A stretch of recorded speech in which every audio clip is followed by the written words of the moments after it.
Hey everybody, what's going on? It's Monday. That means it's time to talk about a haunting, among other things. Yeah, we saw this one last night.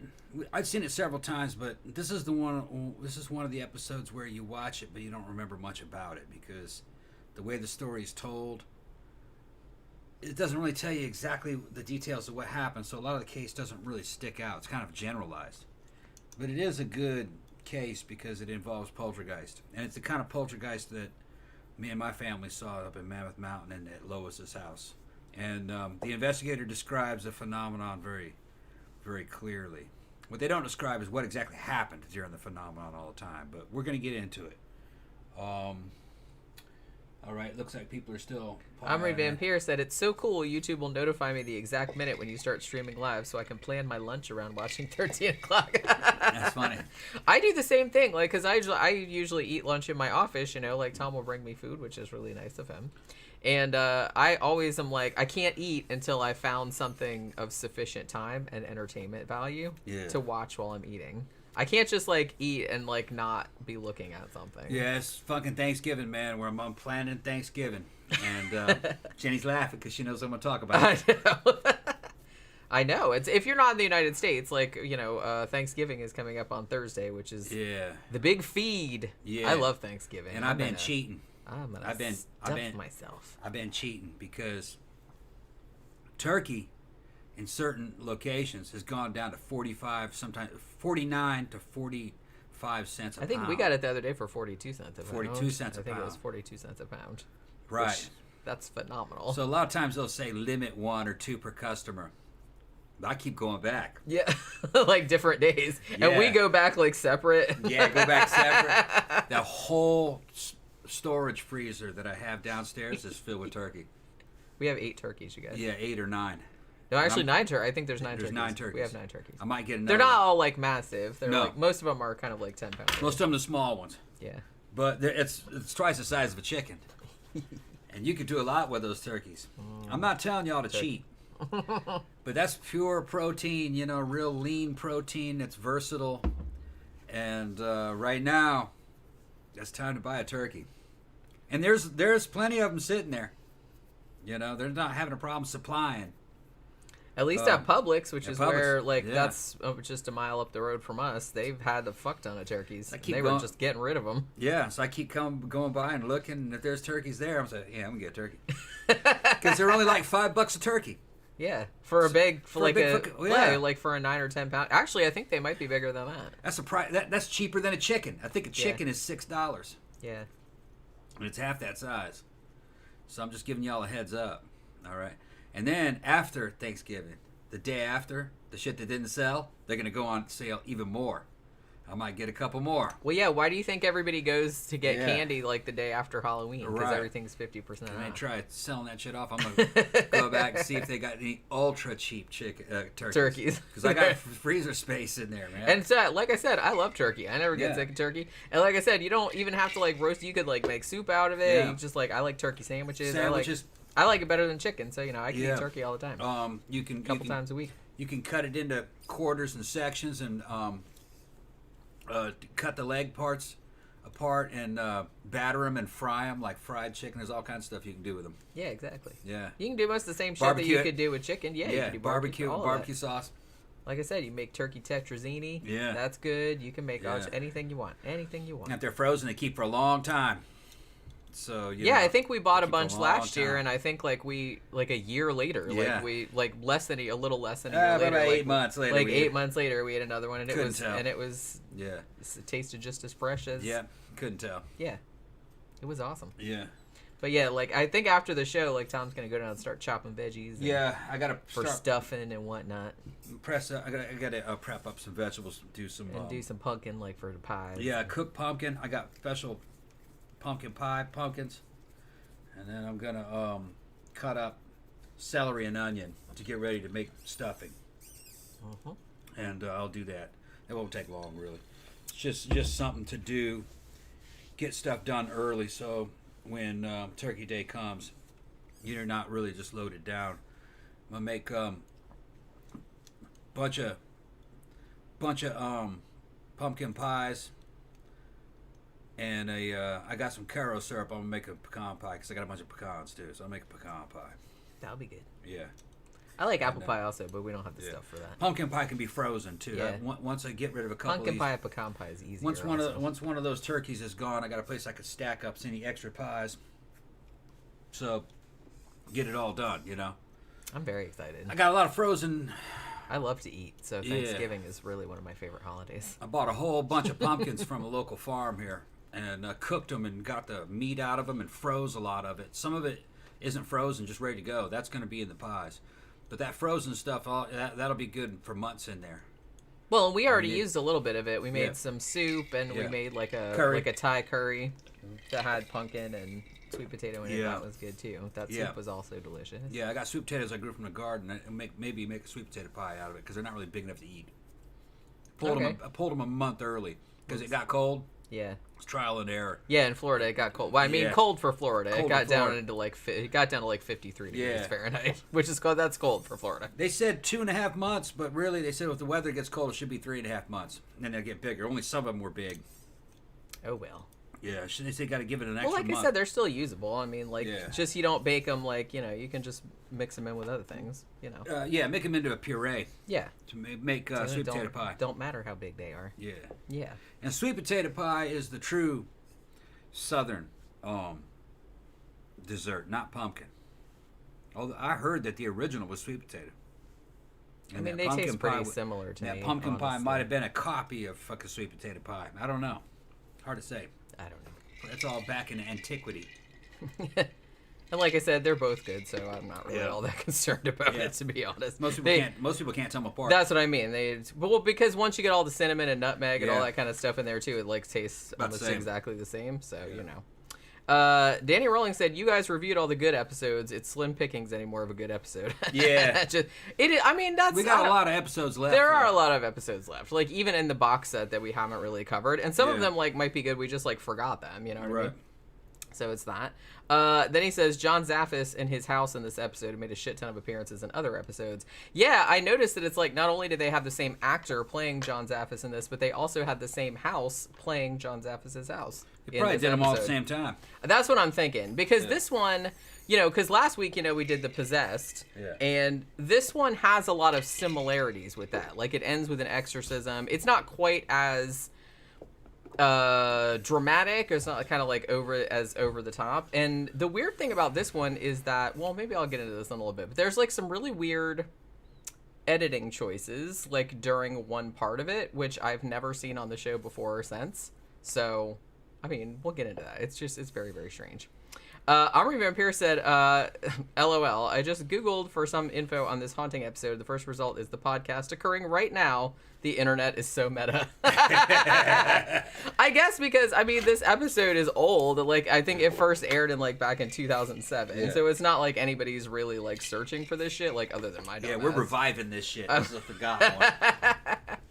And I kind of wonder if this lady is still around because the lady that's on, and I think she was on, her name is Stacey Jones. And she's a paranormal investigator. And I think she was on a couple of other episodes. She might have been on Hidden Terror or something like that. But she was on a couple of other episodes. And she had a website for a while that was, I think it was called Stacey Jones Ghost Cop or just ghostcop.com or something like that. But I think like when I went to it, it wasn't functional anymore. But there were some articles about her that came out like a few years after this one. So I don't know if she's like still around. But she did, for a while, she kind of like founded that big paranormal group like in Central New York or whatever that had like a whole bunch of investigators. Mm-hmm. Like, I read an article, like, that came out in 2012, like, 5 years after this show, and her paranormal investigation team that she founded, she started out with, like, 3 or 4 people, and then it was, like, 75 people, like, working there, which I was like, holy shit, really? Like, where do they get the money from? Do they charge people, like, to come and investigate their shit? Because I always kind of thought that a lot of the groups don't. It's like, would they get probably volunteers. Would they get a grant from, like, a millionaire or something like that? Or do they just have, like, people... How many like, was it?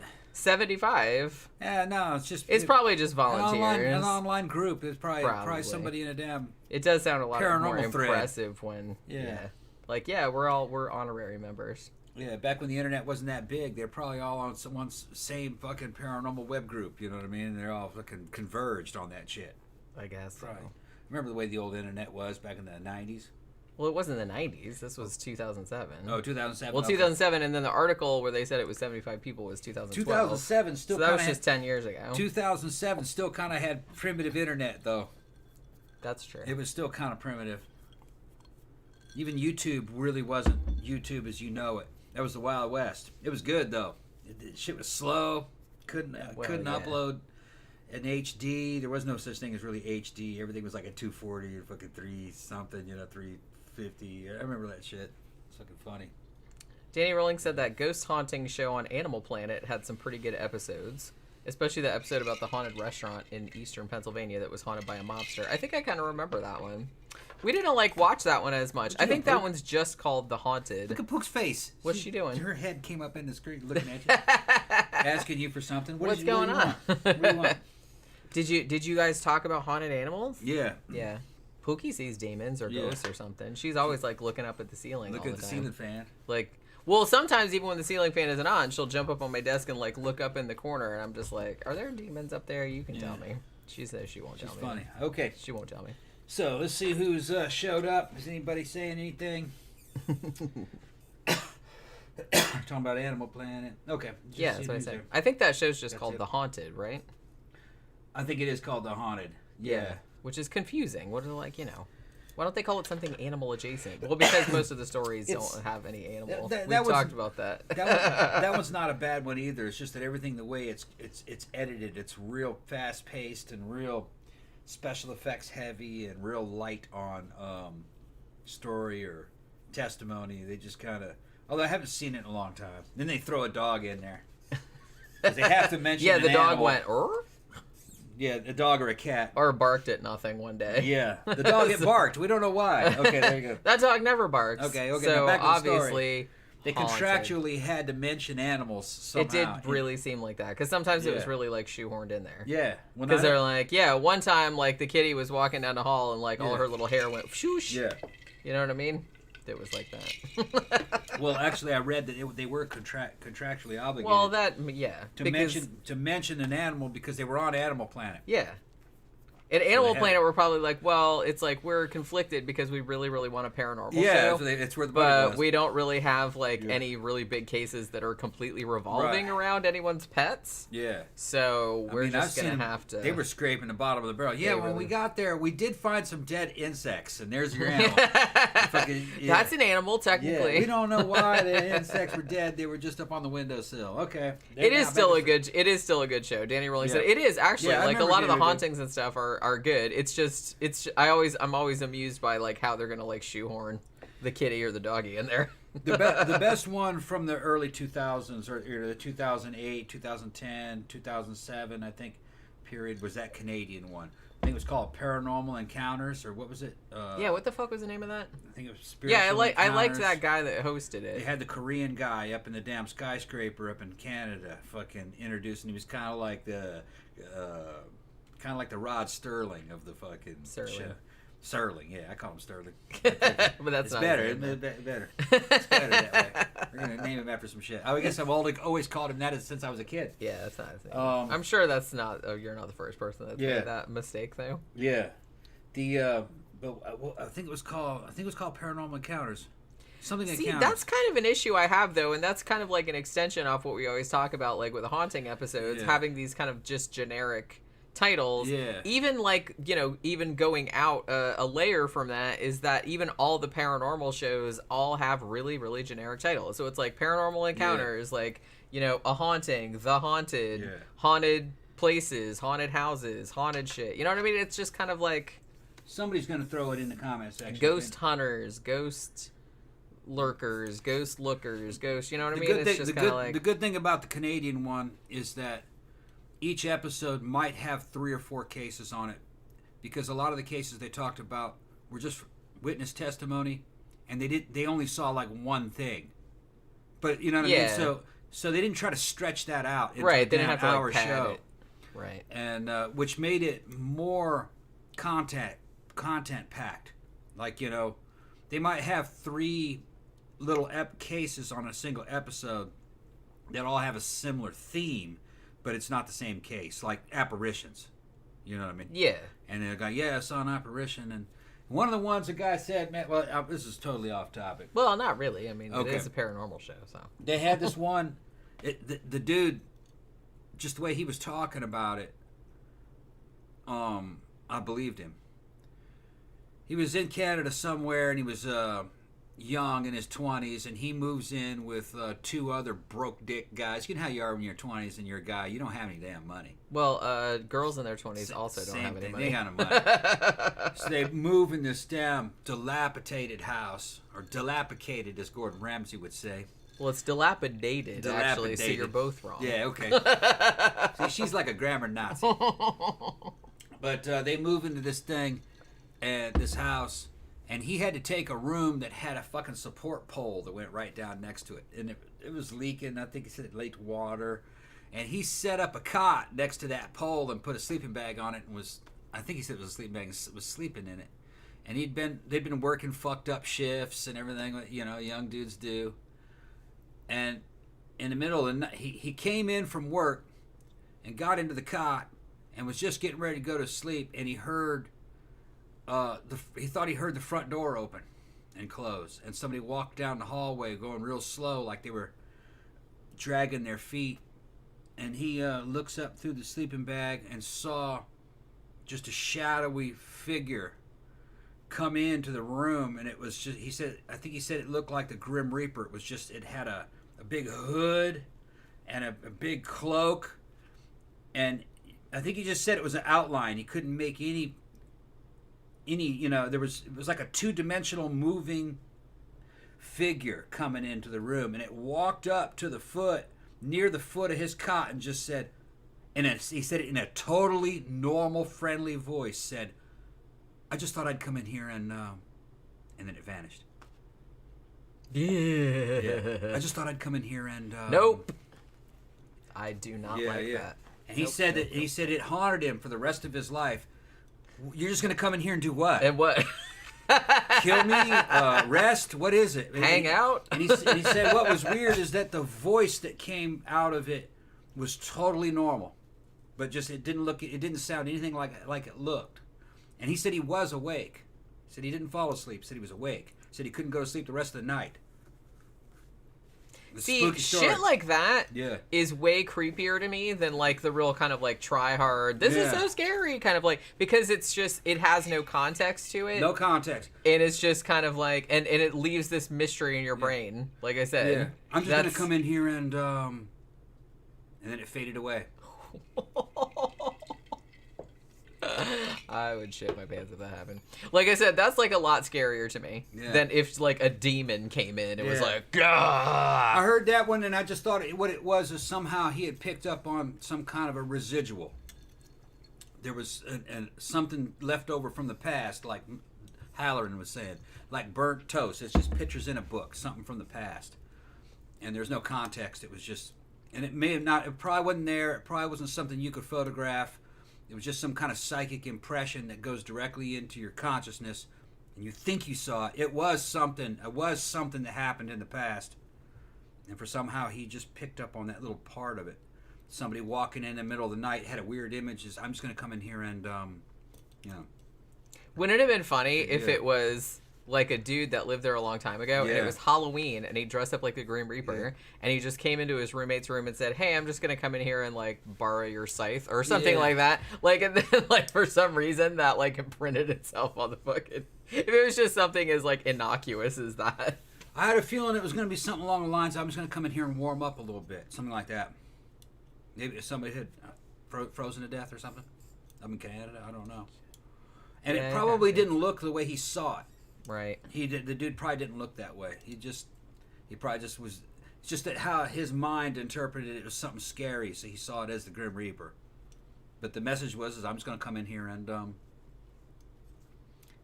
I need to write a short story about that. That's it. That's creepy as shit. Because, like I said, I love, like, just on like stuff that with no context like that is like way creepier to me than stuff that's very clearly evil. You know what I mean? Yeah, another one that was a good story. A guy was watching television, and he got real sleepy, and he was smoking a cigarette, and he was looking at the smoke of his cigarette, and it started to put him in a trance. He saw the smoke go up out of his cigarette and form a little ball about 2 inches in diameter, just like a little ball. And then the ball slowly started to change into a pattern that looked like, I think he said it was blue and white plaid. And then he snapped out of it. 2 days later, there's EMTs were in the hallway taking somebody out of the room, and his roommate had been dead for like 2 or 3 days in there. And when he went by, he saw underneath the cloak that blue plaid of that guy's shirt. He saw that guy's shirt somehow. Again. He thought that somehow he had either picked up on it psychically or it tried to give him a message, try to show him that he was over there, right? And it had died. That's why it was a good series. I think it was called Strange Encounters, maybe Paranormal Encounters. Yeah, that sounds like. But like I said, there's so many that have similar titles. Yeah. If we could find it, I'm sure it's probably streaming on somewhere, like Tubi or Hulu or something like that, because a lot of those are. It was a Canadian series. Yeah. Danny Rowling says, it sucked the mother in this episode didn't even believe her own son. I mean, he could have gotten raped by the ghost in front of the mom and she would have just played it down. Oh, you must have just had some gas. Well, the thing about it is that, and there's like even less excuse for her in this episode because she's a paranormal investigator. Yes, I know that they kind of like couched it as like she's a very skeptical paranormal investigator, but you would think like if this shit is happening to your own kid, you know, and she even said like later on that she felt kind of bad because she's like, oh, if this happened to somebody else, like if somebody else had called her up and reported it and said, hey, you know, come investigate it, then she would have taken it seriously. But like when it happened to her own kid, like she didn't want to, like she just thought he was being a brat or whatever. Like until later on, she was just kind of like, oh, okay, maybe it's a poltergeist. But it took a really long time, you know, for her to kind of get on the clue bus sort of thing. Omri Vampire said, I once had a nightmare about a vampire. When I woke up, there was a bite mark on my right hand. It was way wider than my own dental imprint, so I didn't bite myself. Sleep paralysis, I assume now. I guess so. I've only had sleep paralysis one time in my whole life. Like, and I know some people have it all the time because I have a friend that many times. I have a friend that has it like really bad, and it's like some of the stuff that she told me that she saw was like really, really horrible.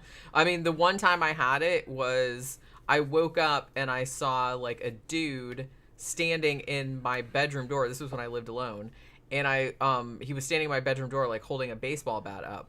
But the thing about it was that when I woke up, it didn't scare me. Like I saw him standing there, but for some reason like I immediately knew that it wasn't really there. I don't know how I knew that. I just did. I have sleep paralysis, sleep paralysis for me is always associated with out-of-body experiences. I had that damn out-of-body experience when I was in the Army, and sleep paralysis was involved. I did a whole show on it. And I also had, I've had times where I, for some reason, woke up in the middle of sleeping but was paralyzed, and I was kind of in an otherworldly state where I could see the room, but inside the room there were other things like dream material or imagery and stuff. One that comes to mind is that I woke up and I was paralyzed. I was in the room and I looked at the wall, and the wall started to kind of like bend and morph, and I could see faces and distant faces of people that I knew, and I could hear what they were thinking and what they were saying, and it didn't surprise me, but it was kind of like looking into a crystal ball. I was under the impression that I was reading the thoughts of people that I knew that were far away, but I didn't really learn anything important, and then it just faded away. I relaxed and went back to sleep. It was weird. And then sometimes you have sleep paralysis and you'll be paralyzed, and then you go back into a dream, but all of a sudden you're in control of the dream. You can drive it, and you know that you're in a dream. That's weird too. Have you ever done that? Yeah. You know you're dreaming, and so I'm going to do this in the dream, and it's kind of like a roller coaster ride, and you can see things and fly, but then you can't hold on to it for long. It goes away. You lose consciousness again. You're totally conscious of being in a dream. It's weird. It's a weird in-between state. Yeah, I've had that happen several times. Camp Guy said, sometimes I jerk right as I'm going to sleep. It's just a quick one-time thing. That happens to me a lot. A lot of dudes jerk before they go to sleep.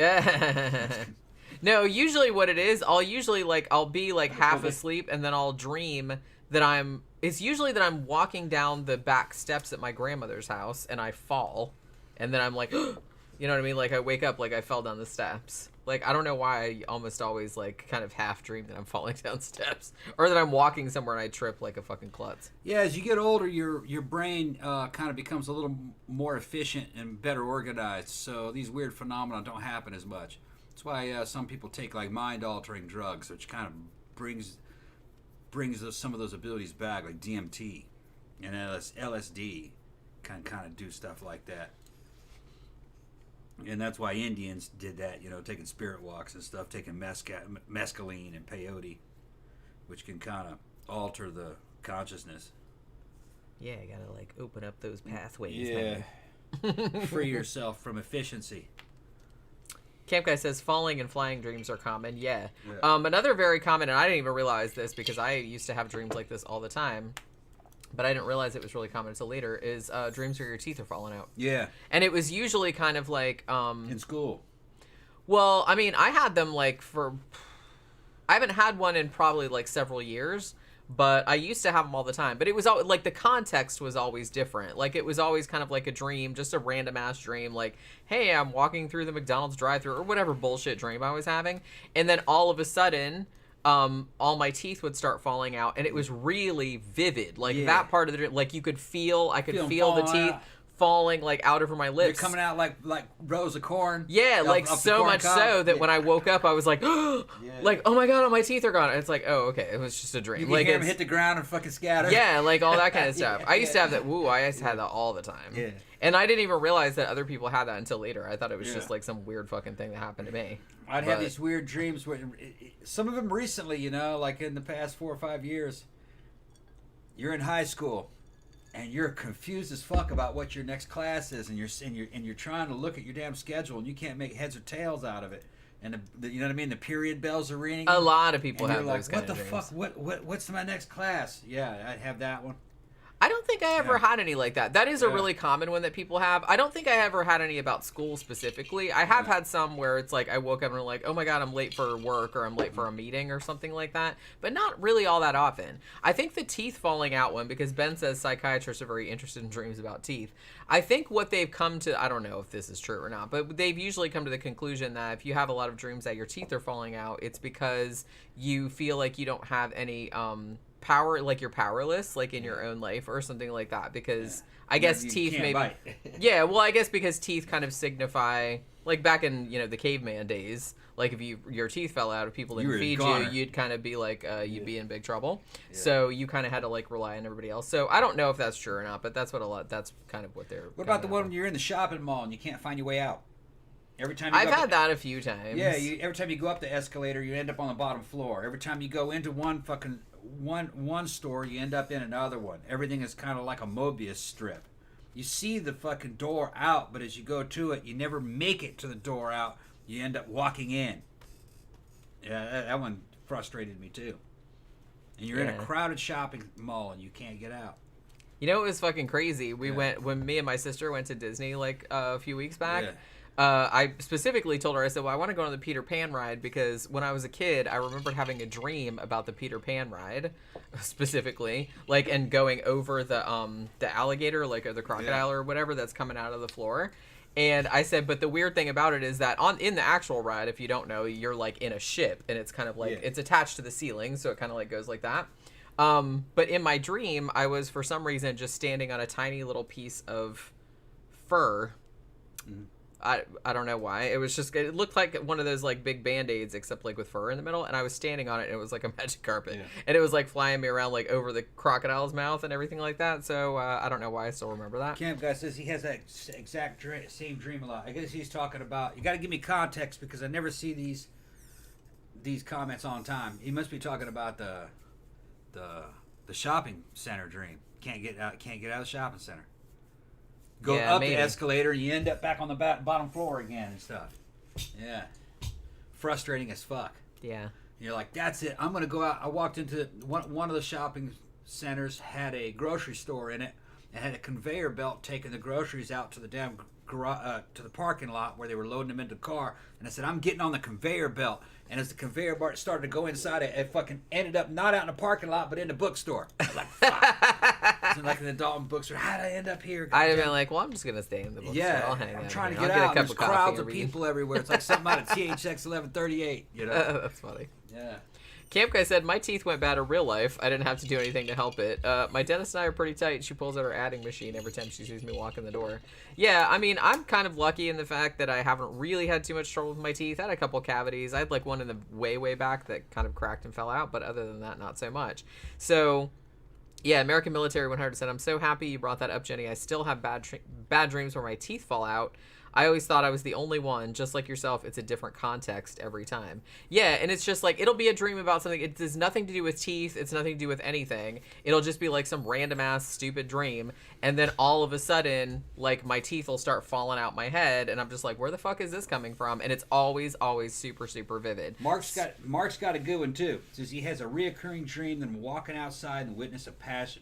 Oh, I've had that one, too. I had that one a lot, too. I've had that one, like, at least 3 or 4 times. Yeah, I've you're had watching it, and sometimes it falls apart and breaks apart. Yeah. And people falling out through the sky. Yep, I've had that one, too. I had another one. I had that dream. One, too. I had that dream one time where the plane was kind of coming towards me a little bit, breaking apart in the air, and I'm running from it. Oh, shit, it's going to hit me. And then as it gets closer and closer and closer, I realize it's not getting any bigger, and I catch it. It's only the size of a model. And I'm looking at it, and there's little people in it. That was a weird one. And I was like, what Tom's a giant. what the fuck? No, it was a miniature fucking 747. What the fuck is this thing? And the jet engines are fucking running and making fucking hot fucking air blowing out of the back of it. And I'm like, what the... And I was thinking to myself, this is worth a fucking mint. This thing's worth... You know what I mean? Look at this thing. With all these little people and shit. I'm going to hit the jackpot. But I woke up.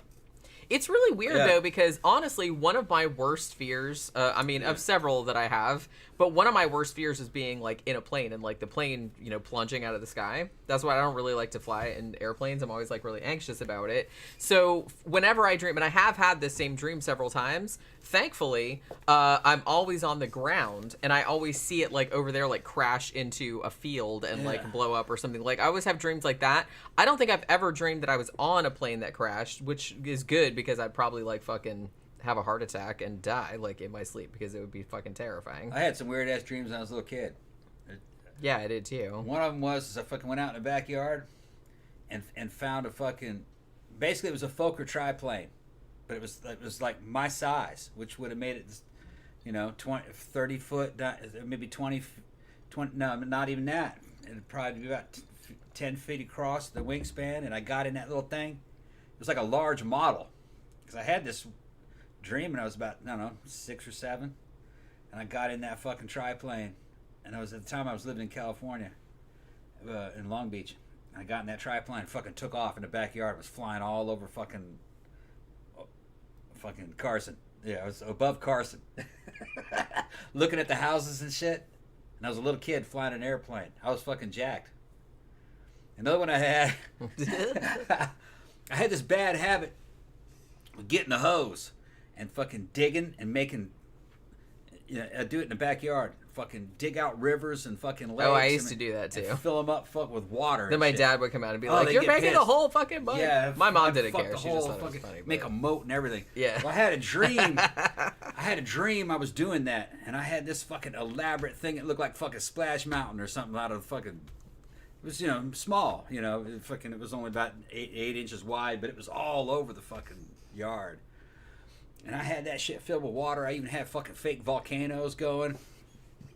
Epic. And it was like something out of fucking Willy Wonka. And I'm standing next to this little fucking fake river that I made, and fucking coming down the fucking river. I couldn't believe it. It was a fucking pirate ship. Oh, I love this. Pirate ship about that big.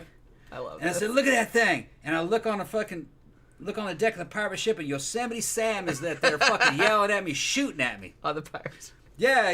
Dang, damn it. You know, it gets better. It gets better. I reached down and grabbed that son of a bitch like that and bite his fucking hat right through his head, and he was filled with fucking that ultra hot fucking cherry pie filling from the McDonald's fucking cherry pie. I was burning my mouth and shit. That's my favorite.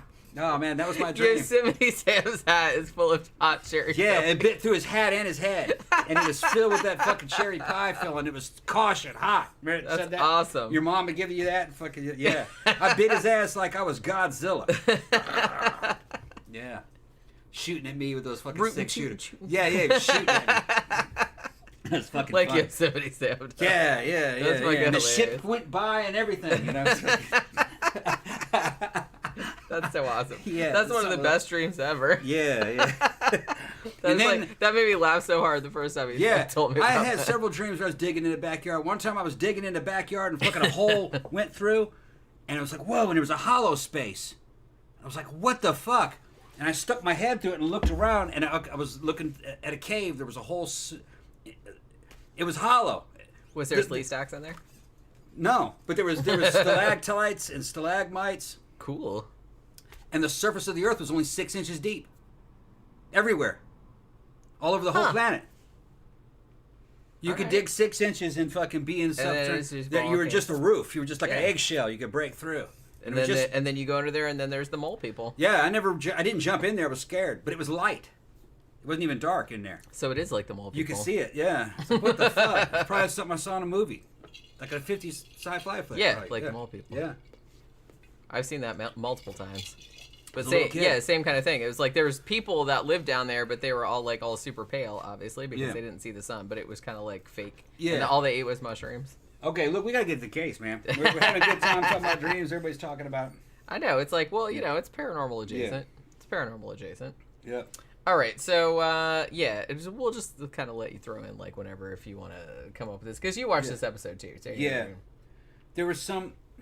I'll get into it. You'll get into it. I'll get into it. All right, so there were some things that rang true and some things that didn't, but okay.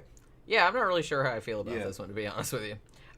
So this one is actually set in Syracuse, New York. So as I said, we got a paranormal investigator, Stacey Jones. I think she's been on a couple of other episodes also, like talking about other cases, but this is her own case. So she's married to a dude named Lloyd who doesn't really like figure into it all that much. It's her second husband, I guess. And she has a 15-year-old son named Jamie who is also on the show. Now, so Stacey, I guess, she was like a former police officer. I was reading an interview with her where she said she actually wanted to go to college for parapsychology, but by the time that she got to college age, the only college that still did parapsychology was Duke. And she's like, well, she either couldn't get in there or she couldn't afford it. So she's like, well, I guess I'll go be a cop instead, because, okay. So she went and, became a cop.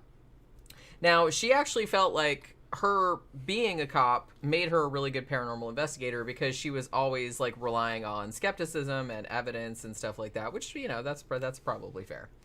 So she does, like, a bunch of, she does, like, lectures and stuff like that on the subject. And she was also, at the time she said that this happened, she was also a full-time student, so there was like a lot going on. And again, she's friends with John Zaffis, who, if you don't know, was the nephew of the Warrens, so he's like a demonologist kind of guy. He's on a lot of these episodes as well. So she was the one that founded Central New York Ghost Hunters. I don't know if it's still around or not, but apparently it, swelled to at least 75 members, or so they say, and that was in 2012. So her husband, Lloyd, not really that much of a believer, but, kind of supportive anyway. Jamie, who is the son, he said he kind of grew up with it, so, the paranormal seemed normal to him because it was just always something that his mom was into. So like I said, the son and the mom were both on the show, like, for real. John Zaffis was on there, and I think the priest that did the eventual exorcism was on there also, but this was the only, like, real people that were on there. Stacey said that she mostly only focuses on human spirits, whereas John Zaffis is more like the demon guy. You know what I mean? Like he'll go and Zaffis, the demon guy. The demon guy. That's what his business card says. That'd be a good series. That's what his business card says. Yeah, he's the demon guy. Yeah. He's the one that's like the non-human entities. That's what she only deals with human entities. She's not dealing with any of that demonic bullshit. Okay. John Zaffis, the demon guy. Yeah, Ben said Duke was the only college that offered parapsychology, at least back in the day. Yeah, I kind of feel like for a while there was Duke, and then I think there was three other ones for a little while, but then like for a while I think Duke was the only one. Yeah. I don't even know if Duke still does parapsychology anymore. I think what happened with her was that she's like, they do parapsychology, but you have to get like it's a PhD program, and she was just kind of like, ain't no one got time for that, maybe, because it takes a long time to get a PhD. So you know what I mean. But I don't even know if they do that anymore. So Stacey and her team, which on this show is like two, it's like a guy and another woman. And the other woman, the little short woman with the glasses, that actress has been on a bunch of other episodes too. Like, I think she played like psychics and shit like that on other episodes, because they all have the same, a lot of these have the, they have the same stable of actors or whatever. So this team is going to investigate a local cemetery where there have been a bunch of reports of ghostly activity. So, her and her family, I guess her and her family, they were supposed to go on a picnic that day anyway, because it was like a Saturday. So she ends up going on the picnic with the son and the husband, kind of in a field or whatever, a park or whatever, like across from the cemetery. And then the paranormal team is there as well. Now, Jamie decides, the 15-year-old kid, he's going to help out on the investigation too. Now, I guess this was something he didn't really do that much before. But he was just kind of like, yeah, I'm just going to hang out. I'll do the investigation with you hanging out in a cemetery. I mean, that sounds kind of fun. It's like kind of scary or whatever. And he's like, well, I don't really want to hang out alone at home, because I guess the dad, Lloyd, I guess like he worked at night, so he wasn't there. Like, they always work at night on this fucking show. All the men do, which is really weird to me. It happens a lot. So now Stacey said, well, normally she's like, we investigated other cemeteries, and they're usually like pretty benign places. So she didn't really think there was any danger in taking Jamie along with her. Like, she didn't think anything bad was going to happen. Famous last words. So the funny thing about this was that even at the introduction, or even when they're talking about the cemetery, I can't remember what cemetery it was, or even if it was like, if they said what the real place was called. But they basically, the narrator, Anthony Call, he says, this cemetery houses bodies of soldiers killed in like every war since 18 whatever. And I was like, so like pretty much every other cemetery in the United States then? Or, well, like, I mean, like pretty much any other like large cemetery would have soldiers from pretty much every all the war. Wars. Yeah, that's like, so I mean, the way that they said it, it was like, it was super unusual. Yeah, that's common. But then we'll see the thing about it too, and I've noticed this too. Like, usually in his introductions, like, he'll be like, get you some more ice. Cleveland, Ohio, or whatever the fuck the places stuff is taking place. They'll always try to make that location seem like creepier than any other location by basically saying, the city of whatever it is underpinned by the dead and stuff like that. I'm like, well, everywhere is though. I mean, I know it sounds scarier when you say it like that, but if you think about it for 5 seconds, I'm just kind of like, and I kind of got the same vibe like with this cemetery. They were saying it houses like all the bodies, soldiers killed in violent ways. I'm like, well, yeah, that's generally how soldiers in wars get killed violently. Cleveland, Ohio, a place where lots of people die. like everywhere else on Earth. Yeah, like everywhere else. The most haunted place on the earth would be Rome. It's been there for what, fucking 3,000 years?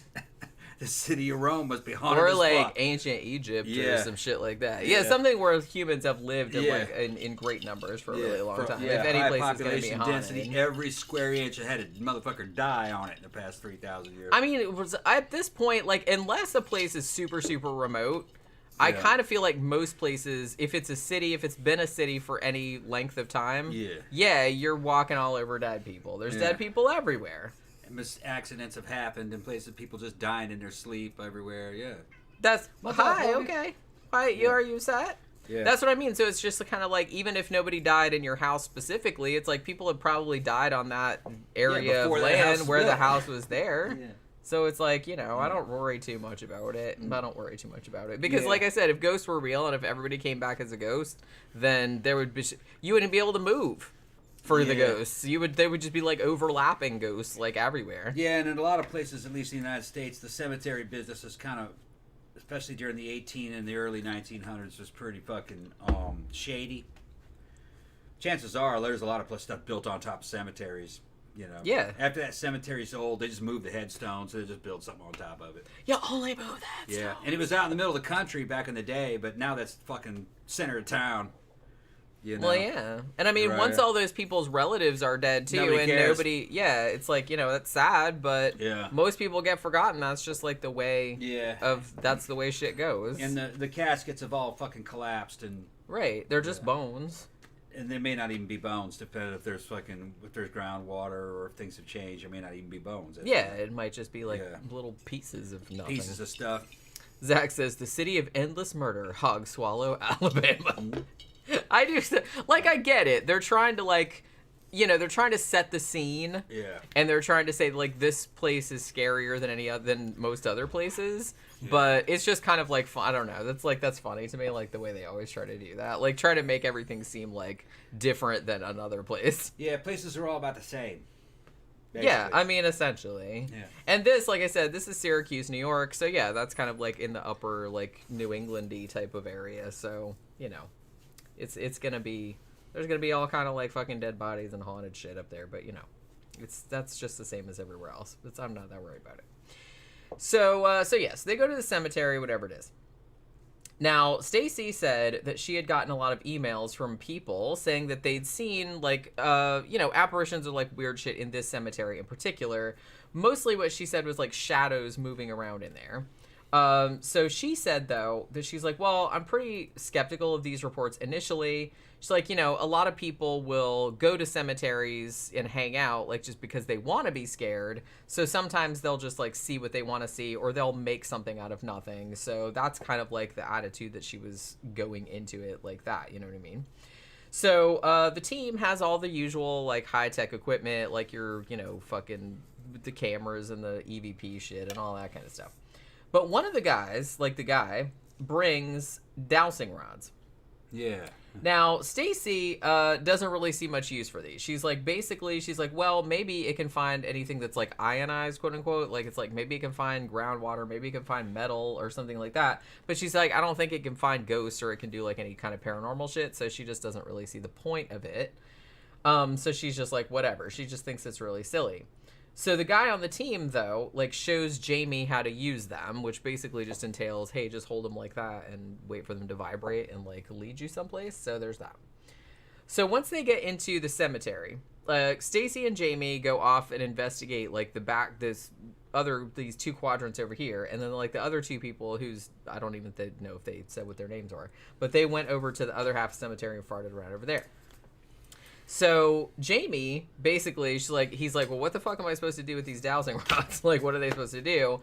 And then his mom was just kind of like, hey, why don't you, like, tell it to find a grave that has the name Smith on it or something like that. And she was, like, joking, you know what I mean? So he's like, okay, find me a grave that says Smith on it. And then, like, nothing happens at first. But then Jamie said that the rod started, like, vibrating all weird and started, like, kind of clicking together and, like, kind of pointing him toward this... I don't know, it was like a clump of shrubbery or something like that, like by this big tree or whatever. So he kind of goes over there and he's like, Mom, these are like acting really weird. So they go over there and they pull all the bushes aside, and lo and behold, they find a flat grave under there that has the name Yada Yada Smith on it. And Jamie's like, well, that's pretty fucking freaky. Although Stacey points out, rightly so, that Smith is a very, very common last name, and it's probably just a coincidence. She's like, this is a very big cemetery, and there's probably lots of graves that have the name Smith on them. And honestly, like I said, it would have been a lot more impressive if they'd have come up with, like, some fucking crazy-ass, like, really, really rare last name, and then it found that. You know what I mean? But even then, it's like that kid could have been at that cemetery before and known that grave was there, and then, like, pulled, you know what I mean? There's all kind of, like, stuff that could have really happened. I always wondered about dowsing rods, because... it used to be, back when I was a kid, it was rumored that oil companies were hiring famous dowsers to go out with those things, and I think they did some TV special when I was a kid. I think it must have been back in the 70s. Oh, I know what you're talking. I saw that. About? I saw that. That guy was going out, and he was famous for finding oil, and that his success rate was evidently greater than the geologists that were saying, I'd probably dig here. And little oil companies were hiring him to go out. I think it was out in Texas to put wells. It's not like it was, but now I don't think anybody can just put a well and have your own oil company. They got it monopolized now. But it used to be you could just have an oil well in your backyard. I remember in Mississippi, people had oil wells back there. Little bitty oil well. You know this thing looked like a grasshopper? Yeah. The size of a car out in somebody's backyard, sitting there pumping oil. They'd sell it, just pump it into a barrel. But they stopped all that. People making $300-400 a month pumping oil. Anyway, somebody mentioned that Pliny the Younger in ancient Rome reported to seeing a ghost. Yeah, his story's kind of odd too. It was he sees the ghost and it's rattling chains and shit. And he looked at it and he ignored it because he knew things like that didn't exist. but then it kept rattling chains and fucking with him, and he had to Hey! he had to engage with it. And then All right, what? I can't remember what it did. It asked him to do something or something, and then and it went. But that's something else when you ignore a ghost because you know things like that don't exist. That's hardcore. Yeah, like fuck that. Things like that don't exist. You're a fragment of an underdone potato. Yeah, he went back to reading his book. Yeah, no. He was staying. He said that he was staying in an old house that was reported to be haunted. This is back in 2,000 years ago in Rome. Although I remember walking away from reading that or hearing about that. I think somebody was reporting I was reading a book where it was reported exactly what he said in his book, what Pliny the Younger had said, and it read like kind of like a morality tale. It didn't read like something that actually happened. And they could make up stories back then. Yeah, and chances are Pliny the Younger probably didn't write it, because there was a lot of forged books back in the day. If you wanted to make good money back in the day, you could forge a book supposedly written by Socrates. They did it all the time. They would fucking. They had no shame. They had no shame. They'd fucking they'd forge fucking Socrates. They'd forge Plato. They'd forge fucking Galen. They would forge anything. They forged the Bible. Those Bible, not really the Bible. The books that ended up being put into the New Testament, and some of those are forgeries. Some of that shit is fake Paul.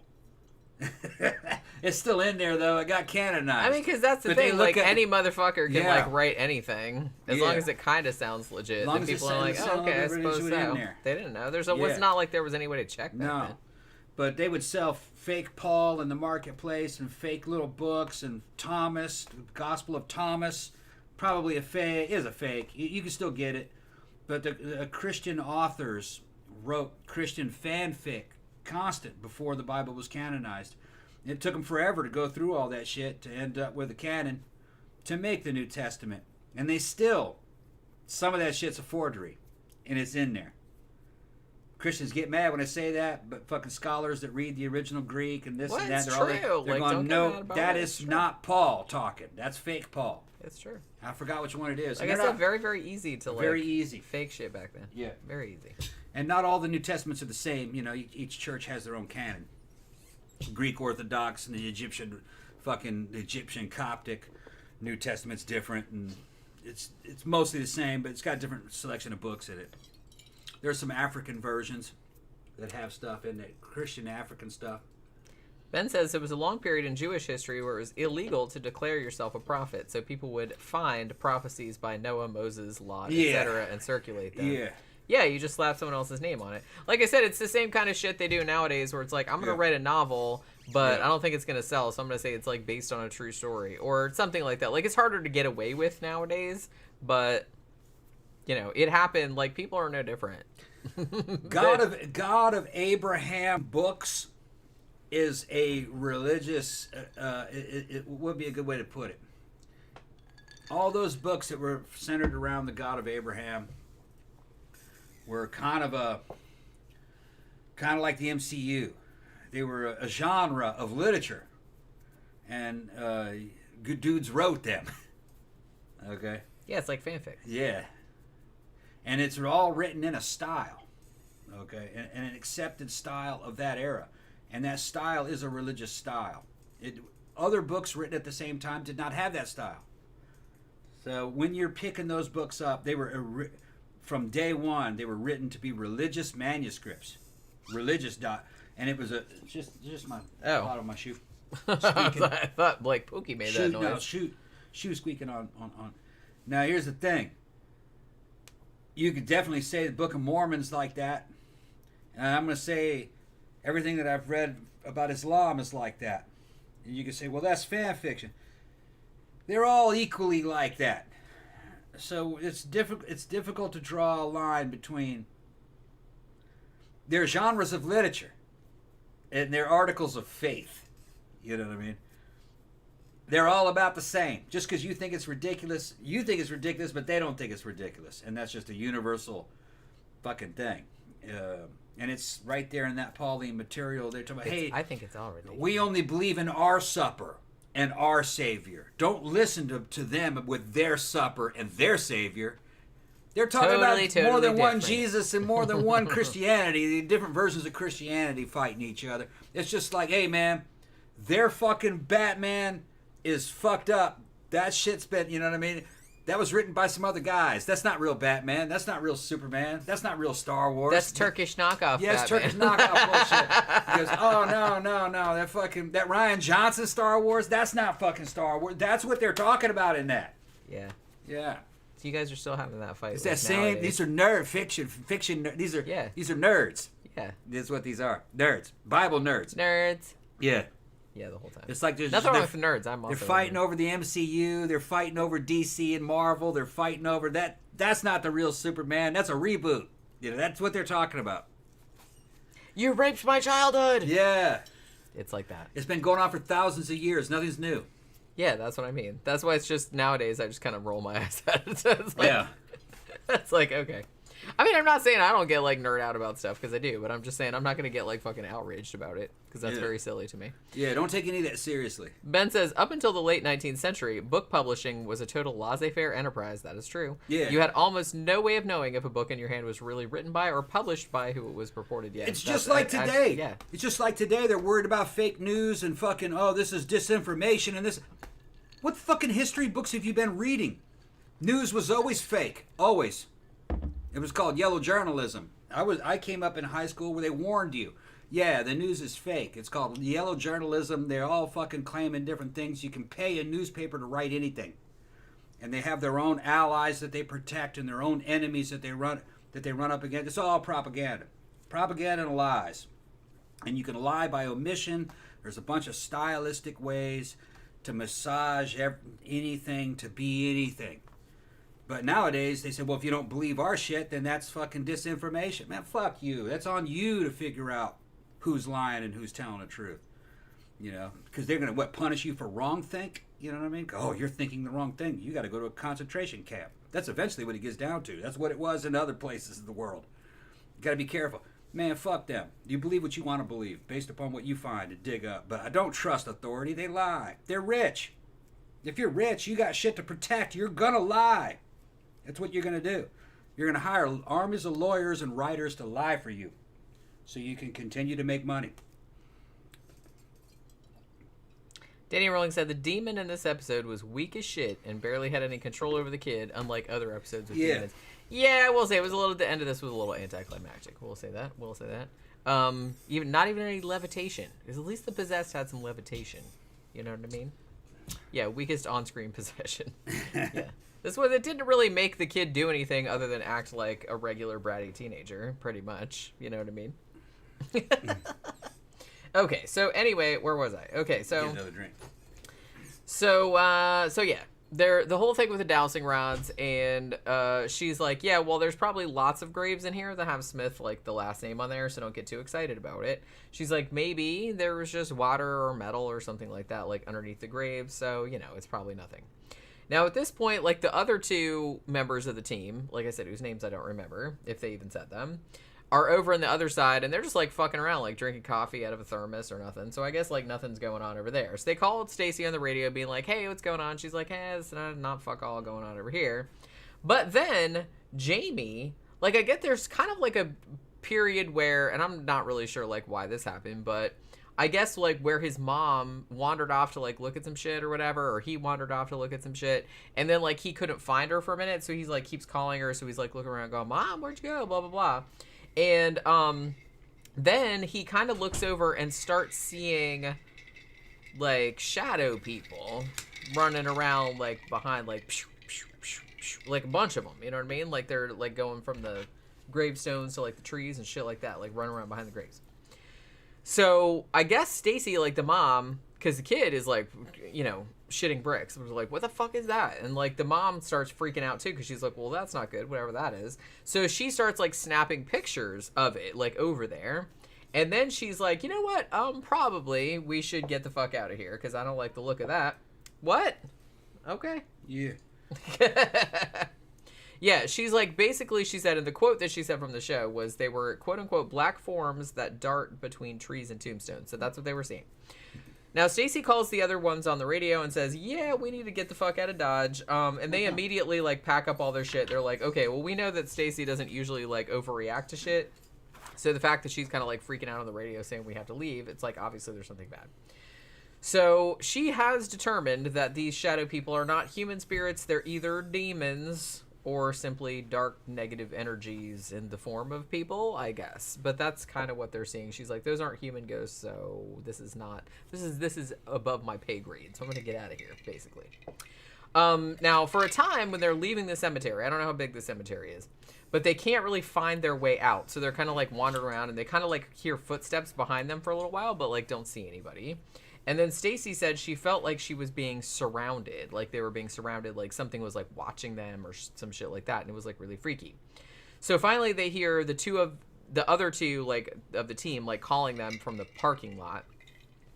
And at that point it's implied that one of the shadow people like then enters Jamie's body because he goes like all blurry, like whoa, you know what I mean, like that. So I mean, I guess like it goes.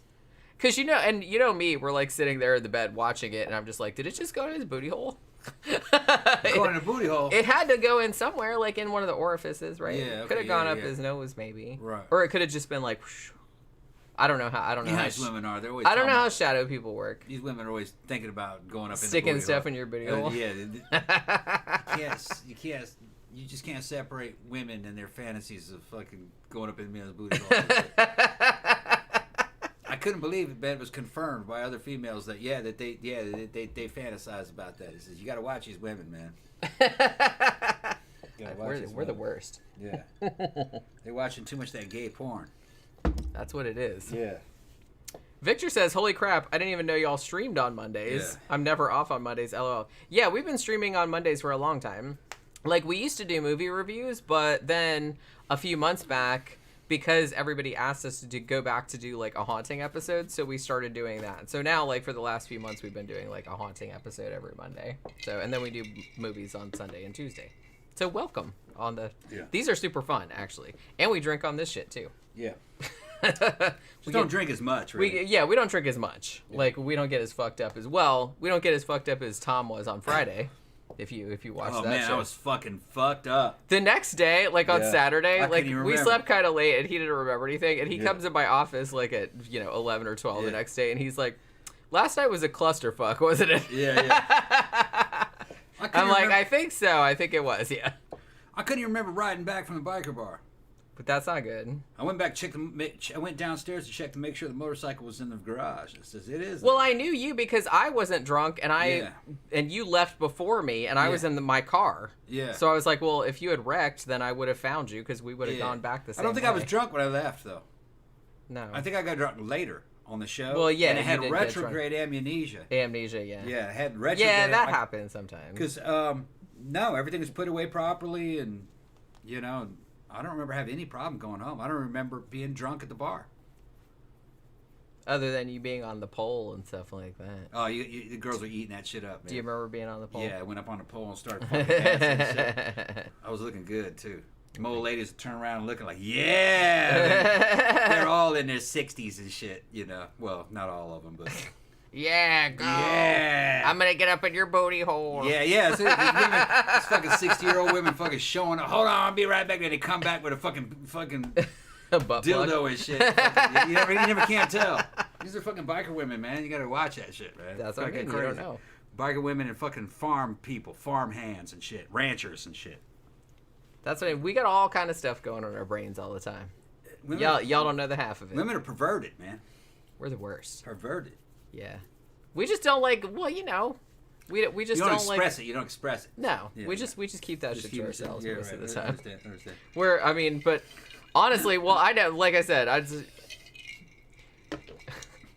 women their imaginations tend to be like a lot more fucked up than male imagination. Because sometimes, like, because I read a lot of like horror and stuff. And so, like, sometimes I'll read some, like, extreme horror by men, and I'm like, it's fucked up, but But then I'll read some shit that some women wrote, and I'm like, holy fuck, that's really fucked up. Yeah. It's, like, a lot more imaginative. Jen's written porn, too, of all the stuff that she's written in the past. The porn's all gone, though, now, right? I didn't really write that much of it. Yeah. It's just, Yeah, it's not and most of it was, like, kind of funny. Was it funny? Like, like Chuck Tangle type shit? Yeah. Yeah. Some of it wasn't funny, but like some of it, I had more fun when it was like funny. Yeah. You know what I mean? Okay, so where was I? Okay, we're talking about the shadow people going into the kid's booty hole. Okay. So that's how we got distracted. That was the point. Okay, so they all leave the cemetery and they go back home. Seemingly everything's fine because nobody knows about the shadow person, like, soaking into Jamie's body. Hold on. Ben said some funny shit. Read what Ben says about the Landover Baptist. Landover Baptist Online Ministry has an expert in homosexual propaganda and media manipulation as part of his research. He's watched over 8,000 gay porn movies. I don't know if you guys know, but Landover Baptist, it's like it's a joke site. Yeah. It's kind of like The Onion, but of like, it's supposed to be like it's set up like it's a real religious group, but they're actually like trolls. They're actually like, you know what I mean? It's actually like a joke. So it's like The Onion, but they're super, super funny. It's super funny. But yeah, so if anybody, I haven't been there in a while, but yeah, I remember it being really funny. He's watched over 8,000 gay porn movies. Mark says, speaking of hauntings, the Ammon House case has been on the Patreon poll a couple times. I know, and it never wins. I hope you guys do a show on it because it's a pretty damn interesting case with credible witnesses. I always really like that case, and I'm always surprised. Maybe I'll have to manipulate the polls and like I'll put it in a poll with like a bunch of lame topics. And then maybe it'll win. I never know what's going to win, though. It's always something different. Like, because sometimes I'm like, oh, well, everybody wanted paranormal stuff, so I put paranormal stuff, and then it doesn't win. Or sometimes it's true crime, or sometimes it's history. I never know, like, what's going to win from week to week. Like, I try to put a good combo. Like, if you're not on our Patreon, you should go in there. You only have to give, like, $1 a month, and you can vote in the polls. Like, and you can vote on the topic, and you can vote on whatever we do the movie retrospective on. And I usually put, like, 5 choices, and I usually try to do a good thing. Like, I'll put 1 or 2 like true crime cases. I'll put like a history case or just like a weird history kind of thing, like a paranormal thing, ghost stories, like shit like that. So I try to have like a good like variety of stuff, but I'm always like interested to see what wins. This week, actually Wednesday night, the topic that won was Lisa McPherson, the Scientology murder-ish, not so much murder. It was more like neglect. Yeah. Neglect that resulted in her dying. I'd call it a negligent homicide. Yeah. And I'm actually like really excited that won because I've been wanting to, somebody mentioned it and I was like, yeah, maybe we should do a show. We've done a couple shows about Scientology like in general, but I don't think we've done a show like talking about her case specifically. And I did work with some people that knew her and like were her roommates and shit like that and were around and like testified at the trial and all that kind of stuff. So I thought that would be like a really good show. It would be a really good show. Eventually we will do the Ammon House case, seriously, because I wrote about it in Unseen Hand and it's like a really interesting case, honestly. So hopefully it'll win one of these days. If it doesn't, like maybe we'll do a Haunting Mondays about it. We'll cheat. You know what I mean? We can do that. It's our show. But yeah. So they all go back home. Everything seems to be fine.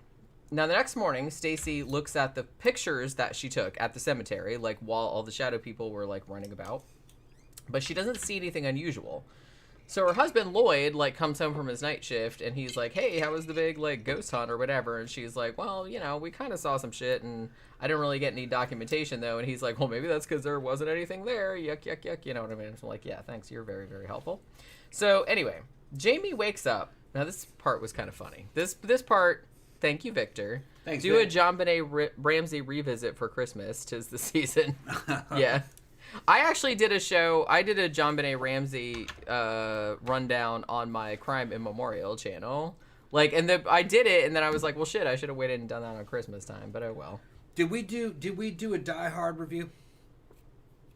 That's a Christmas movie. I'm sure we did, but I'll have to look. If we didn't do Die because Hard, because December's coming, and I usually like to do Christmas horror and Christmas movies, like right around. We'll do it for the whole month. We'll do it for the whole month. But I want to do ones that we haven't done before, because I mean I've done a lot of like Christmas horror movies. We've done Christmas Evil. I've done a Christmas horror story. Did we do Christmas Chronicles? We did Christmas Chronicles. We did Christmas Chronicles 2. Right. Yeah. We did. They're making another one. I heard. Well, that wouldn't surprise me because it was like pretty popular. I didn't mind the second one. The second one wasn't great. I mean, the first one's fantastic. I really, really like the first one. We watch it every year. Yeah. The second one, I think we watched the second one again last year, but it's not as good. I didn't like the Belsnickel. I liked the idea of putting Belsnickel in it. Watch our Christmas Creatures show from like several years ago. Like if you want to know all of the info about Belsnickel. But I like that they put that character in there, but I just didn't love the way it was integrated into the story. You know what I mean? Yeah. I kind of think that was my main issue with it. I do like that actor, though, because I've seen him in some other things. I just don't know if that was the right direction to go in for that character. But anyway. There's a bunch of shit they could put in a third one. I mean, Christmas mythology is just so. Got a lot of stuff. Why? And like I said, if they're willing to go Belsnickel, it's like, why don't they go like Wendigo. You could do a Wendigo, couldn't you? No, I couldn't. Well, I mean, I was gonna say you could do Krampus, but Krampus, they've already done. Yeah. I mean, there is a definitive, like, really, really good holiday comedy horror movie called Krampus that I kind of feel like is the definitive. And there's like a million Krampus movies now, but I kind of feel like maybe there's so much weird Christmas mythology that you could do. Why don't they do one about the Christmas witch? Yeah. From Italy. What's her fucking name? I think it starts with a B. I can't remember what it is right now. But yeah, there's like the Christmas witch that flies on the broom and like throws presents out and shit like that. Come on, do that. That'd be fucking badass. All right, so anyway, where was I? Okay, so Jamie wakes up the next morning. And this is kind of where the credibility starts crumbling away a little bit for me. Because Jamie wakes up and sees that there's like a 5-pointed star, not like a pentagram, because it's not like, because you know what a pentagram is like, you draw it like that, it's like crossed over type thing. Yeah. This one was kind of just like the outline. Does that make any sense? Yeah. It's like the outside. It looks like a cookie, like a star-shaped cookie is what it looks like. So it's on his thigh. Yeah, like, I was looking at that. I was calling bullshit on it. I'm like, no. So it's like... It was a brand, if you ask me. Yeah, it was like carved into... It was like... What we suspected was that this motherfucker, he's a teenager, he's starting to go like fucking... He was trying to be edgy. He's going edgelord. And so he's like, I'm going to go get a brand or a tattoo or something like that. Or a scarification or something. And then he's like, well, shit, how can I... what if my mom sees this and I have to come up with some excuse? Oh, a demon did it. Yeah, I immediately understood. You're going to blame it on the fucking demon. Which I was like, all right, fair. Yeah. I respect your game. It was either scarification or a brand. And I mean, that's what it looked like in the show. I don't know what it looked like in real life, obviously. The star that he did, that was some 2000s shit. Okay. It was, yeah. That would have been really cool in Hot Topic in the 2000s era. You know what I mean? Fucking, I don't know. Maybe he took one of his mom's with cookie his Foo cutters. Fighters album and shit. You know what I mean? It would be some shit like that. Maybe he took one of his mom's like star-shaped cookie cutters and like heated it up, and then that's kind of what it looked like. Yeah, it looked like a star, so like whatever Christmas cookie. Yeah, and he was cool as shit. He was dating some girl with a fucking tongue ring and Jankos with a fucking short belly shirt. I mean, we're just speculating. They were so hot back in those days, man. You guys know what I'm talking about. Yeah. That's what I suspect. I don't think the demon. Were fucking hot, man. I don't think the demon put the star-shaped thing on his leg. Yeah. I think maybe he did that and then like was trying to come up with some excuse. I don't know. Like, I don't know the guy. I'm just saying that was the first thing that we thought of. But yeah. So he's just like, Mom, look at this. Oh my God. Like, I woke up and it was there. And Stacey, she was just kind of like, no. She's like, what did you do to yourself? I didn't do it. It just appeared there. And I'm just like, a likely story. But Jamie at this point said he felt really betrayed because Stacey didn't believe him. And like I said, Stacey is a paranormal investigator, so you would think that you could come up with like whatever kind of crazy shit and she'd just be like, oh my God, it's ghosts. But she totally didn't believe him. So over the next several weeks or whatever, Jamie said he started feeling kind of like numb to everybody, doesn't give a shit about it anymore. He starts like acting up at school. apparently he like says and does weird shit, but then a few minutes later, like, it doesn't remember it. Like, he gets sent to, like, the example that they give is, like, he gets sent to the principal's office at school because he was sitting in the classroom, like, and they said he was mumbling incessantly, like, blah, blah, blah, blah, blah, blah, blah. And I guess they told him to, like, knock it off, and he didn't. So they sent him to, like, the principal's office, but he didn't, like, he insisted that he didn't remember doing that. So there's kind of a thing where he just keeps, like, spacing out. And then, like, he'll space out, and then he'll say something sideways, like, fuck you, motherfucker, or something like, he didn't say that because it's, a family show. But that kind of thing. And then, like, everyone will get offended, like, what did you just say, young man? And he's just like, what? I didn't say anything. Like, he'll just totally act like nothing happened. So he ends up getting 3 detentions for all this, teenage misbehavior that he's doing. And he said, like, well, everything was normal previously, so I don't really understand why everything was, like, all this shit was happening to him and everything was, like, turning to crap, because he was just spacing out and he didn't really realize what he was doing, or so he claimed. So over the next few days or whatever, he says he felt like he was in a fog. He was, like, super depressed and angry, and he didn't really know where it was coming from. And he's like, he wanted to talk to his mom, but she always seemed, like, too busy to talk to him. So one evening, he's in his room, and he's listening to music. Like, the music that they had him listening to on the show was actually, like, pretty good, I thought. You know what I mean? Just for the time period. I'm just saying. I don't know who it was, but it was, I think like, it was just somebody local that they knew. It was just, like, some random. But, yeah, it wasn't bad. It wasn't, like, cheesy or nothing like that. I was like, oh, that's all right. If this was, like, an opening band for somebody, I wouldn't be mad about it. So he's in his room, like, listening to music and kind of, like, futzing around with his skateboard or whatever.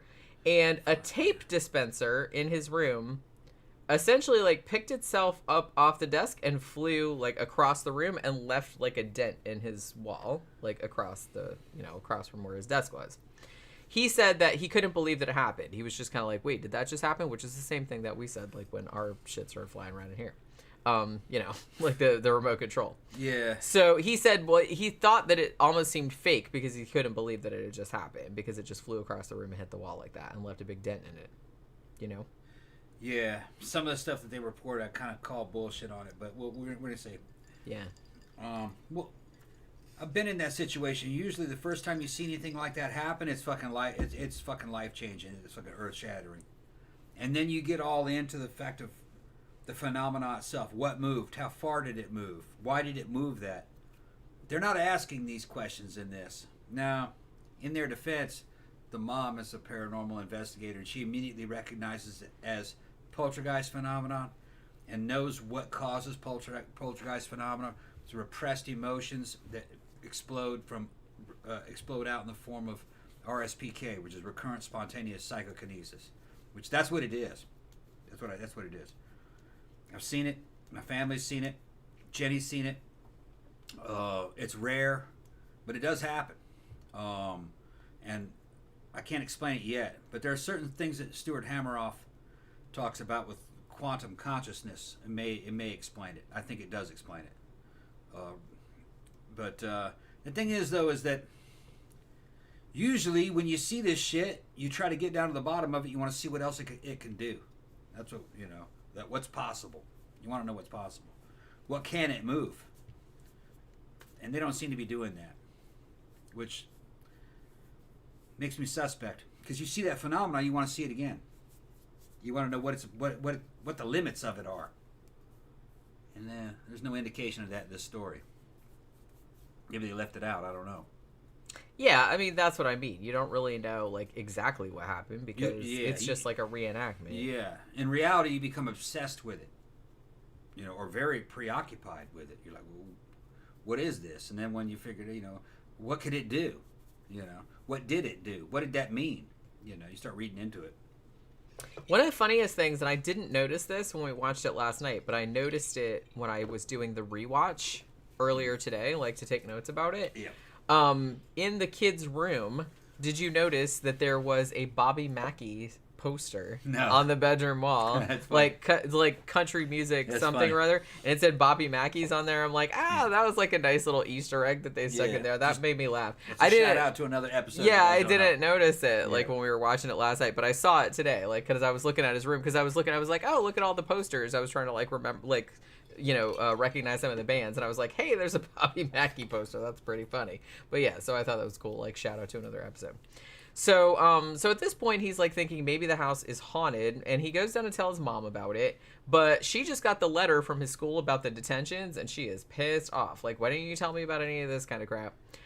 So Jamie goes into like asshole demony mode and starts like talking back to her, calling her by her first name, like, what do you think about it, Stacey? Blah blah blah. It's like, how do you think you're gonna fix it? All that kind of shit. Now, Stacey is kind of concerned at his, like, assholey behavior, but she figures, well, he's a teenager, and you know how they do. He's just going through a phase. So she kind of just, like, blows him off and gets back to, she was, kind of getting ready to do a lecture, so she's, like, busy, you know what I mean? So a few hours later, I guess Stacey goes up to say goodnight to him, like, knocking on his door, but he won't come to the bedroom door. Now, apparently, like, a few hours after that, Jamie, or at least, like, the POV camera, sneaks into his parents' bedroom later. Yeah, like sneaks into the parents' bedroom later, like to watch them while they're sleeping.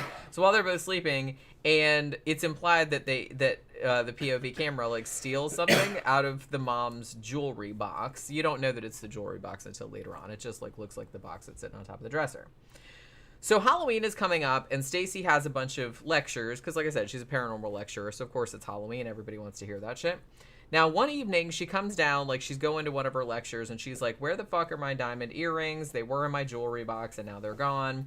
So we're led to assume that's what was stolen out of the box. Now, at this point, like, Jamie says, he's like, I can't talk to my mom. Like, my stepdad's hopeless. I can't talk to him about shit. And also, I don't have any friends, so I don't really have anybody to talk to. So this particular night, I guess his mom goes to do a lecture and his dad goes to work, so he's in the house by himself, and he's like sitting at the kitchen table, like doing his homework or whatever, and he starts hearing this weird noise. He said, this is what he said, and I think this is what he said. He said it sounded like a quote-unquote gross frictiony, I think he said frictiony, wet noise. Later he described it as like a loud lip smacking sort of noise. That's what he said it sounded like. He said it was originally coming from the laundry room, but then it was kind of a creepy noise. To me, it kind of sounded like, and maybe this wasn't what the real noise sounded, but on the show, it sounded kind of like if it was like a really, really big, yucky cockroach, like, and its legs were kind of like against the wall. Like, it sounded kind of like that to me. But he said it sounded like loud lip smacking is what he said it sounded like.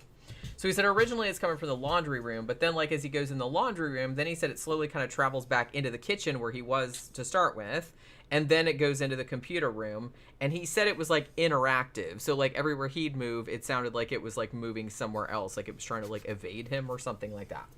So when his mom gets home, Jamie tries to tell his mom what's been going around. Well, this weird fucking sound that he heard while she was gone. Stacey is, again, like totally blows him off. Oh, it's probably just the neighbor's cat. They always leave that cat outside. I'm like, yeah, the cat makes a lip smacking noise that sounds like it's inside your house. Yeah, sure, all the time. And then Stacey just said, well, I thought he was just trying to get attention. And Jamie said at this point, he just kind of gave up. He's like, look, my opinion of my mom, like, totally changed after that. She kept kind of basically just, like, blowing him off and, like, downplaying his fears. And so he just kind of felt like, well, fuck you then. So in bed later on, Jamie hears that same weird noise again in his room. Then he has, like, a nightmare, which they try to, like, make you think it, like, really happened. But then he's like, oh, and he wakes up and it's a dream, you know what I mean? But in the nightmare, he sees, like, his mom hanging from his ceiling, or a ceiling fan or something, like from a noose or whatever, and she's all like bloody and dead, and she's wearing a sign. I had to like back it up a bunch of times. I'm like, what the fuck does that sign say? Because they only show it for like a second. The sign said, you know why. That's what it said, because it kept going by quick, and I'm like, what the fuck did that say? I thought it said something more like substantive than that, but it didn't. The sign said, you know why on it. So his mom's like hanging there. So he said, like, the dream seemed, like, really real, and he suspected that the dream signified that things were going to get, like, super violent and out of control, like, going forward. You know what I mean? Now, Stacey, I guess, I'm assuming like the next day while the kid's at school, she goes into Jamie's room to put his laundry away because, you know, even though he's clearly old enough to do his own laundry, come on. But she's kind of like putting his socks or whatever like in his drawer, and she finds not only like a bad report card, like the bitch was failing everything, but also finds her diamond earrings, which it looks like he stole, right? So he comes home and he's like, what are you doing digging around in my drawers, blah, blah, blah. And he just says, you know, she like confronts him about it, like, hey, you stole my fucking earrings, what the hell? And he's just like, whatever, I'm out of here, blah, blah, blah. Like he does that kind of like teenager thing. So he goes downstairs and Lloyd is down there, the stepdad, and he gets all demony at that point. Like, he's, well, you know, demony. You know, the mom is just kind of like, hey, you stole from me. And he just says, oh, I guess I did. Bad, bad Jamie. Like, he gets, like, this really, like, creepy voice. And then his stepdad kind of intervenes. It's like, hey, don't talk to your mom like that, you little piece of shit, or whatever. And Jamie just says, shut your mouth, Lloyd, which I thought was very, very funny, because that was his dad's name. And then he says something else, but I don't remember what it was. So Stacey, at this point, she's like, I'm just, like, sick of looking at your stupid face and your stupid emo hair at this point. So please go back to your room. But then, like, he kind of seems to, like, snap out of it, and he's wondering, like, why are you guys yelling at me? Like, I didn't do anything. Even though, like, literally minutes ago, he was just kind of like, you shut up and you shut up. He was just, like, acting all demony, like I said. He was getting all demony. He was getting all demony, like you do. And Stacey said at this point, the thing that scared her the most, she said, I didn't even want to be around my son anymore. She's like, I didn't even like him at this point. And that, like, scared me more than anything because, you know how it goes. And she's like, he was just completely different than he had been just like 3 months before. This was like totally not him. So then they interview Jamie again, and he says, yeah, everything went to hell, and there wasn't, you know, a single thing in my life for me to be happy about. And then this is the part that I was mentioning, because remember when I said earlier that there was like this really, really weirdly edited part that I've never seen any editing like this on another episode of A Haunting.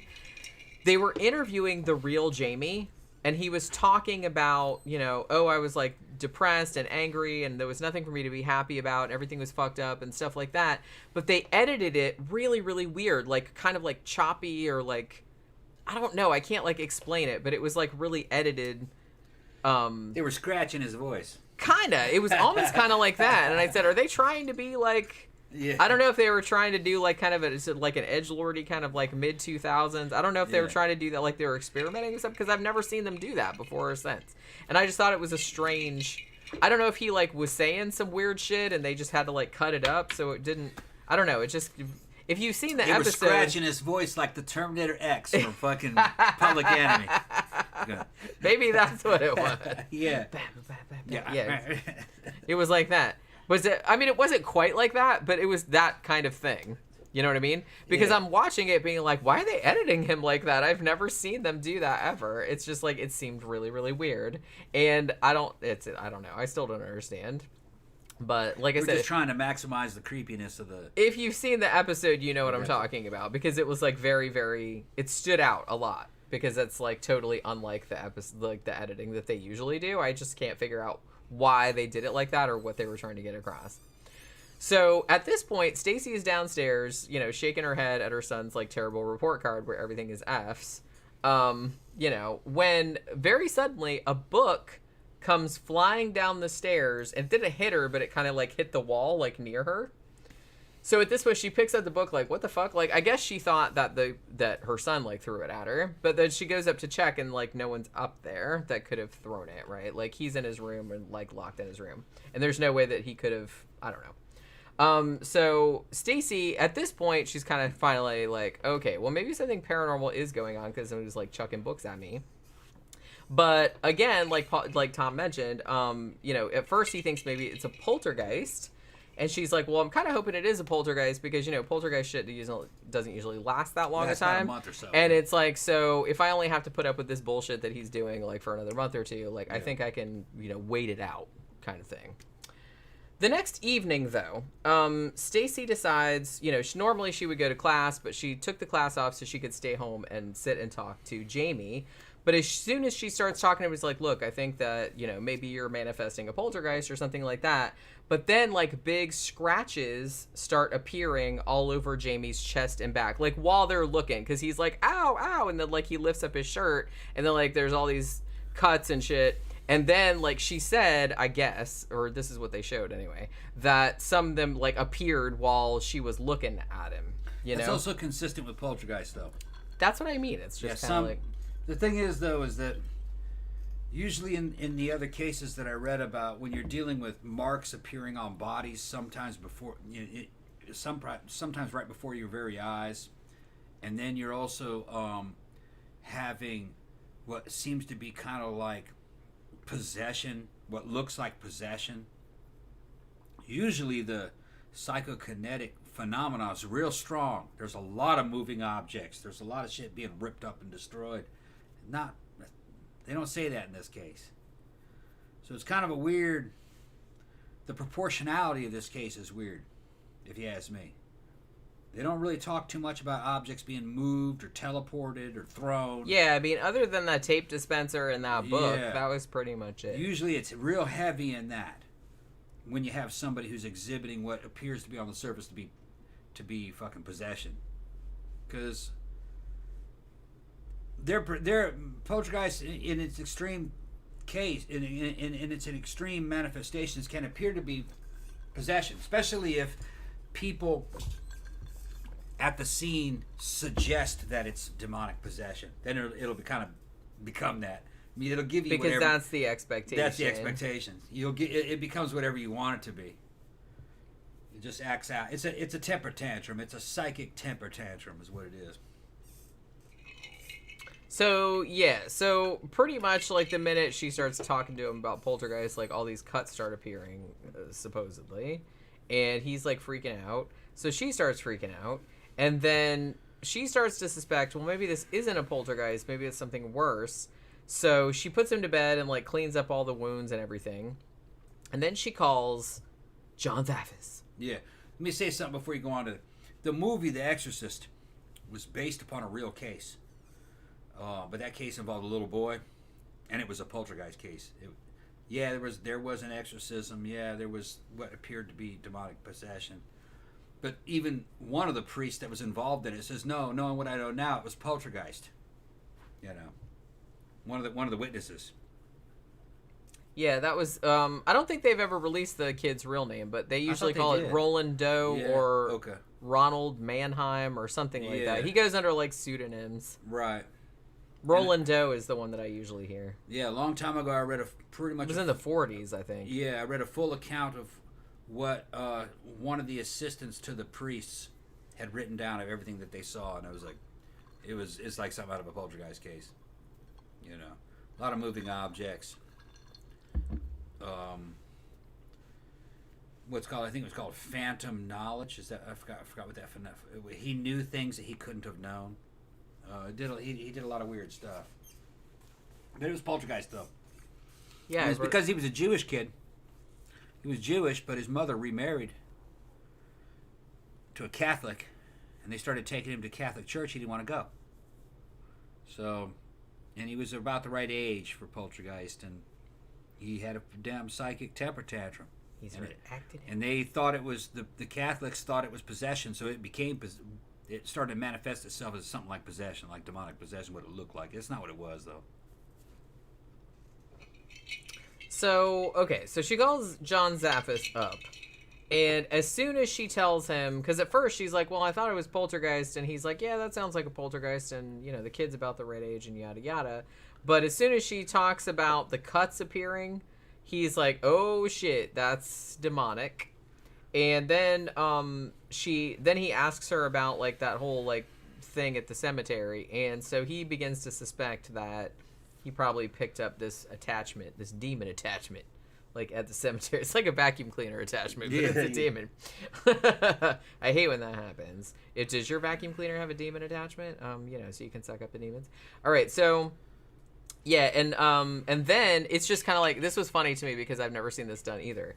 But you know how usually, like, if the Warrens are on an episode or something, they'll be like, did you guys use a Ouija board? And they're like, yeah, we used a Ouija board. You motherfuckers, you used a Ouija board? You're never supposed to do that. Okay, so it was like that, but she says to Zaffis, yeah, when we were at the cemetery, like, the other guy, like, gave Jamie these dowsing rods, And then Zaphis was like, oh no. You invited the demon I was in. like, look at that victim blaming motherfucker. Yeah. You invited the demon in. You invited the demon in by using they always say the dowsing rods. Yeah. It's you can't use a single fucking thing without inviting demons in. Like I said, victim blaming motherfuckers. Seriously. So yeah, so he's like really offended by the fact that you let him use dowsing rods, you stupid. Oh, you know what shit. I mean? Yeah, like it wasn't quite that extreme, but the look on his face was just like, oh, you stupid motherfucker. Yeah, it was like that. So that obviously attracted, the demon attachment. The demon attachment. Like, now I need to invent a vacuum cleaner that has demon attachment. Electrolux makes it. Yeah. It does. Yeah. All right, so Jamie comes downstairs, and Zaphis is like, let's see the cuts and everything. So he very reluctantly shows Zaphis the scratches, some of which he said looked like they were brand new. Now Zaphis recommends an exorcism because of course he does. That's kind of his whole thing.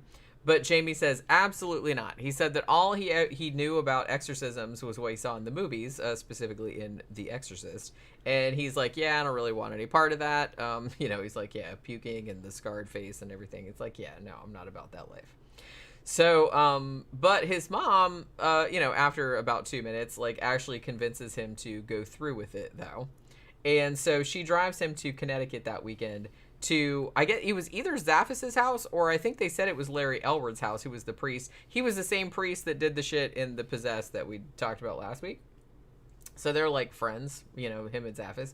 And it was the same house, and it was the same actors, too, which I thought was a nice touch. They used the same house and the same actors. I think it was the same actors playing Zaphis and the same actor playing Larry Elwood, the priest that was doing the exorcism. As far as we know, if we line these episodes up, this might be a trilogy. Yeah, it all might be one long story. One long story, yeah. And they probably just moved it up and blew your mind, didn't it? There might be a trilogy in there. You put it together. There you go. Yeah. Gotta see who directed it on the credits. Yeah, it's we're trying to just make one big extended universe with all of these. They're all happening. I mean, I guess technically they're all happening in the same universe because it's all kind of like this universe. You know what I mean? Yeah. So just like in The Possessed, this was also a musical exorcism, which I found delightful. This wasn't quite as musical as the other one. Basically, they were just and then just for a second. But they sang a lot more in the first one, so I thought that was funny. Now, Elwood's wife, who I don't think they brought her up on The Possessed, even though I'm pretty sure this is the same priest because I remember that name. But they said in this one specifically that Elwood's wife has, quote unquote, the gift of discernment. And I said, so she can distinguish one thing from another thing? Yeah, we were laughing I'm like, I can do that too. Yeah, discernment. The Christians do that a lot. They discern shit. They see this and they know what that is. They know that is not that over there. It's a special thing. It's a special ability. It's a special thing certain holy people can do. I can discern. It's so special that they have to give it a special name. I can discern. Even though I'm pretty sure I can do that too. Yeah. Although, you don't discern the way that they discern. They're discerning. They know what's good and they know what's right and wrong. That's what it is. You don't know what's right and wrong. Okay. Yeah. They know what's. That sounds like some shit they would say. Yeah, they know what's demonic and what's holy, and you don't. Yeah. Okay. I'm just telling you the way they would. No, I know that sounds about right. Yeah. They got a spiritual antenna. Yeah. Okay. They can figure shit out. Yeah. Yeah. They can discern. She can distinguish one thing from another. I just we went off on that for we were laughing about that. Discernment. What the fuck is discernment? I was like, so she can tell a fucking laptop from a bran muffin or what? It's yeah, I can do that too. So actually, they kind of explained it a little bit. I guess, I don't really understand how this works, but she says, I guess it means she can go back and forth between, I don't know, it was dimensions or whatever. She can go inside the person being possessed, not in a dirty way, I guess. Well, maybe in a dirty way. And maybe it can also I go inside the mind of the demon. So there's that. So she can, maybe that's what they mean. She can discern. I don't know what it means. I don't know. So they're doing this shit. She's, the wife is there. She's I felt really nauseated and all this while she was doing the discerning. Now, they're afraid at this point that the demon might lash out at Stacey, the mom, just because, it's been doing that up to now. So they're like, why don't you just, like, stay over there across the room because it doesn't, like, throw shit at you or whatever. So the wife, they said, tried to discern the demon's name during this ritual. I was like, oh, well, okay, there you go. So maybe she can go inside the demon's head and, like, figure out what his name is. Because if you watched our last show about the possessed, I think I mentioned this before, but if you figure out what the demon's name is, then you can exorcise it, because you can say, hey, whatever your demon name is, get the fuck out of here, and then they have to do it, I guess. But if you don't know their name, then you don't have any power over them. So I was expecting, just like on the last show, that the demon was going to be Belial again. And no, Belial is not. Well, I mean, Belial is the little deformed twin in Basket Case, but he's also a demon. But this time, because I was like, is it Belial? It's Belial, right? No, it's not. This one seemed like a pretty lame-ass minor demon. I think its name was, because I'm kind of scrolling through, and then, like, the disc that we have this episode on is kind of, like, damaged at this point. So I was watching it on, it's because it's old. So I was watching it on my laptop, and I kept trying to, like, skip through, and it kept being, like, skipping over damaged area. I'm like, motherfucker, I wanted to, like, I wanted to see what the demon's name was. I thought it was something like Iridium, or not like Iridium, like the, you know what I mean? Like the, what do you call it? The chemical compound or whatever. But it was like, it looked like irritating, but with UM or IUM at the end. And I was like, I never heard of that demon, and that doesn't even sound like a demon name, but okay. But so I guess this was like some just irritating demon, like not anything that's like super powerful. So yeah, so that was the one. She's like, that's its name right there. Like I said, she could discern the demon names. That's what she was discerning. She could discern what the demon's name was. I got you. Wouldn't it be funny if like the demon's name was just like Steve? Yeah, it'd be funny. Aloysius. I don't know. Nah. So Steve's name would be like Wreck-It Roger. Homer. Yeah. Ted. Yeah. But yeah, so Bill. Bill the demon. Bill and Ted. They're the fucking dudes. Oh my god, it's so funny. All right, so yeah. So whatever this demon's name is, Iridium, whatever his name is. Iridium. Well, it was something like that. It started with IRRT. So, well, I was watching I told them earlier, I was watching the disc in here, and I guess that part of it was damaged, because my laptop kept saying skipping over damaged area. Okay. And it was right when I was trying to, like, hone in on, like, what the demon's name was. My Xbox plays through it cleanly. I know, it played through, like, Yeah. but when I was watching it on my laptop, it just, it fucked up. Just, like, a couple minutes at the end that it just kind of skipped over. But that was one of the parts that it skipped over, like, the demon's name.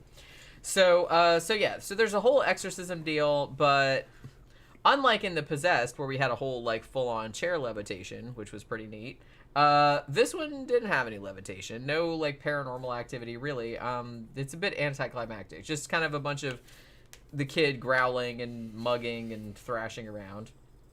And that's about it. And then, like, he just kind of falls down. It's like, oh, the demon left. And everything goes back to normal. But see, every time they do an exorcism, I always wonder myself, if the demon came out, what, is he just, like, floating around a room now? Can he go in someone else's booty hole? Damn, these women in the booty holes. I don't know, man. I don't understand this. Where does it go? Why are you asking me? I don't fucking know. It's a rhetorical question. I don't know. Mega said I thought it was Bob. Bob the demon. Yeah. Yeah. So the demon leaves, and apparently, like, everything just goes back to normal, and I guess Stacey doesn't let Jamie go with her on the investigations anymore, because look how that turned out. Yeah. But yes, she said she kind of felt guilty about it. So was it a demon or was it a poltergeist? Or are they saying that's the same thing? Because it's not. See, they never really came down on one. I guess they were trying to lead you down the path because Zaphis was involved. That a poltergeist is a demon. Yeah. Yeah. Well, I don't even. No. Well, I don't think he said that. Okay. I think that they thought that it was a poltergeist at first, but then, like, when the whole scratching situation started happening, demon, yeah. he's like, "Oh, well, then it was a demon." Because I think, wasn't it like in threes, and they always say that that's like demonic, right? Whether that's true or not, I don't. So, well, like, I don't You believe. get these What am I talking about? I don't believe in You demons. get these religious demonologists involved, and they just fuck everything up. So they're asking you to believe this. It's either a psychic temper tantrum, which is some kind of unknown psychological phenomenon having to do with, say, quantum consciousness. It's either that, or it's the fallen angel entrapped into the earth from the Old Testament. Or maybe like one of the spirits of the evil dead. Like out of the New Testament, shit that possesses pigs, and that you could throw it out or throw them into pigs and then cast them over the ocean and shit. Sorry, Wilbur. Which is more likely, you know? The fallen angel hypothesis or the psychic temper tantrum hypothesis? Zappa's going to say the fallen angel fucking hypothesis. But then you look at the description of an angel. You're talking about a spiritual super being, one of the sons of God.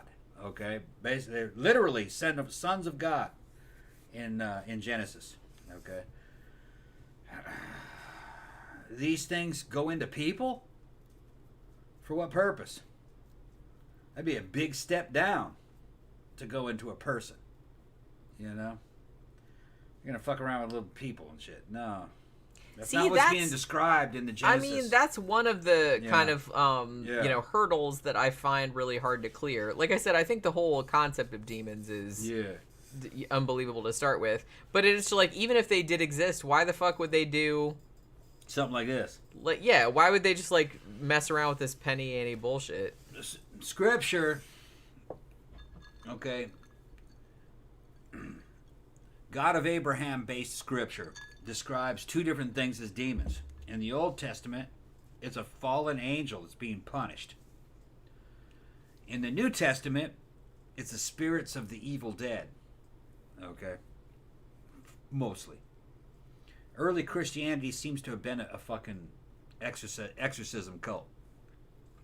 Because some people running up to Jesus saying, hey, you know, Master, you know, or Jesus. Jesus. Somebody's out there fucking casting out demons in your name, man. We got to stop that shit. And Jesus goes, oh, hell no. What are you talking about? If he's casting out demons in my name, no, let him do it.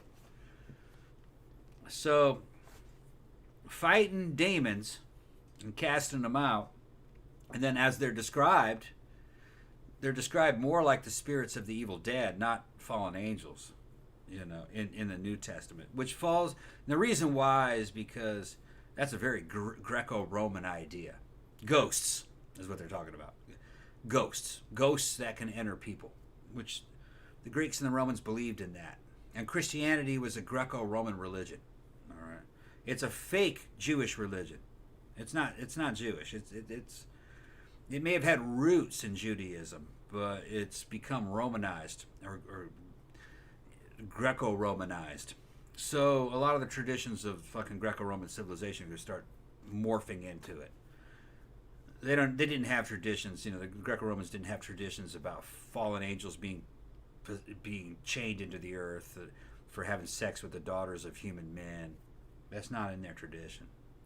They expressed it as Zeus, all his sons up on Mount Olympus, they'd sometimes cracking on them human girls, and they'd give birth to demigods.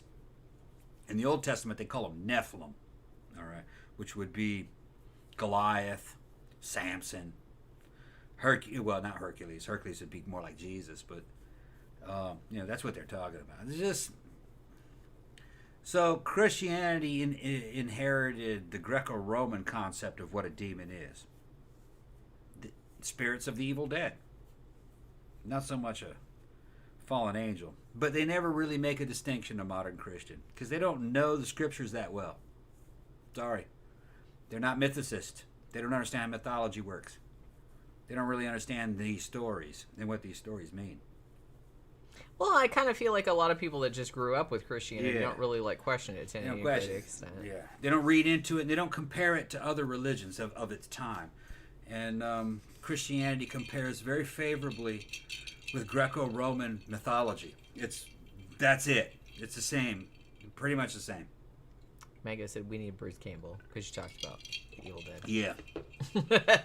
Oh, you could definitely say that the movie The Evil Dead is Christian in certain ways. Yeah, it's Christian. That falls right in line. Well, The Exorcist is too. So is The Exorcist. Yeah. Which is very funny. Yeah. Yeah. But I mean, that's the thing. You could argue, like, for horror to work effectively, you have to have like some kind of framework. You have to it have a framework. It doesn't have to necessarily be Christianity, but it has to be like, good, like that everybody can recognize as good for it to be like perverted. I mean, look at this shit. When I was a kid growing up with Iron Maiden and Judas Priest and Venom and Slayer and shit, Christian parents were fucking piling them records up and fucking throwing them out, and they're fucking trying to tear your posters off the fucking wall. Heavy metal's Christian as fuck. None of that would make any sense without Christianity. Yeah, exactly. Venom makes no sense, which is a black metal band. They invented the fucking term black metal. It's satanic as hell, but none of that would make any sense without a Christian framework. It's Christian. It wouldn't be around. That would not exist without Christianity or the Christian framework. Yeah. It's just, they're just showing you a different aspect of it. And fucking the dude who fucking wrote it, his name is Conrad Lant. Is the lead singer and the inventor of fucking Venom and black metal. He didn't believe in any of that shit. For him, he was writing a horror movie. Yeah. Just like out of the Evil Dead. He wasn't a Satanist. He didn't believe in any of that. It was just the motif that he wanted. Yeah. All right. And he was having fun with it, and just trolling. But it was an art form. That's all. Yeah, it is. It's art. I It's don't an have art a form. problem with that. If you're gonna, he would say, they're accusing me of drinking the blood of virgins and sacrificing. What are you talking about? I'm a musician. This is like making a horror movie. That's all this is. I'm just making a horror movie for you guys to listen to. Yeah. Yeah. He didn't believe in any of that. And that's probably like the best way to approach it, to be honest. Like, don't get too offended about it. Victor says, in California, you can't exorcise a demon without giving it 30 days notice. Yeah, you got to tell them. You got to notify everybody. That seems fair. Yeah. That seems fair. Yeah. I'm just saying. But yeah, so I did kind of find an article, but I think I went over most of it about Stacey Jones. And I don't know if she's still, like I said, I don't know if she's still around doing paranormal investigating or anything, because the article was from 2012, and I don't think her website is up anymore. But she was on a couple of other episodes, so there was that. Like I said, this was an okay episode. I'm not usually super into, like, the possession ones, because it's like, it always ends with, like, an exorcism, and it's like the last 10 minutes of the show is just going to be, like, somebody, like, thrashing around in a chair. Yeah. You know what I mean? So, and occasionally you get, like, the chair will levitate, which that's cool, but, like, other than that, it's usually just, like, quickly edited, like, oh, you know what I mean? And Mango Badger, who's British in there, he's saying, it's all the British fault with all this devil music. Yeah. Right. Yeah, you guys did it. Yeah, metal was a British invention, pretty much. Yeah. I would probably say, Ozzy, probably in the 70s. You could say a little Deep Purple, maybe. Some people would say, Jimi Hendrix might have been a little bit metal, kind of psychedelic metal, with guitar solos. But if you're gonna get that, like, and then you can keep going back and back. I kind of think metal was, in a way, a thing of Black Sabbath, which it started kind of. And you read Black Sabbath lyrics; they're not satanic; they're Christian, basically. Yeah, a lot of that stuff is. Yeah, and so with Iron Maiden, that's fucking Christian.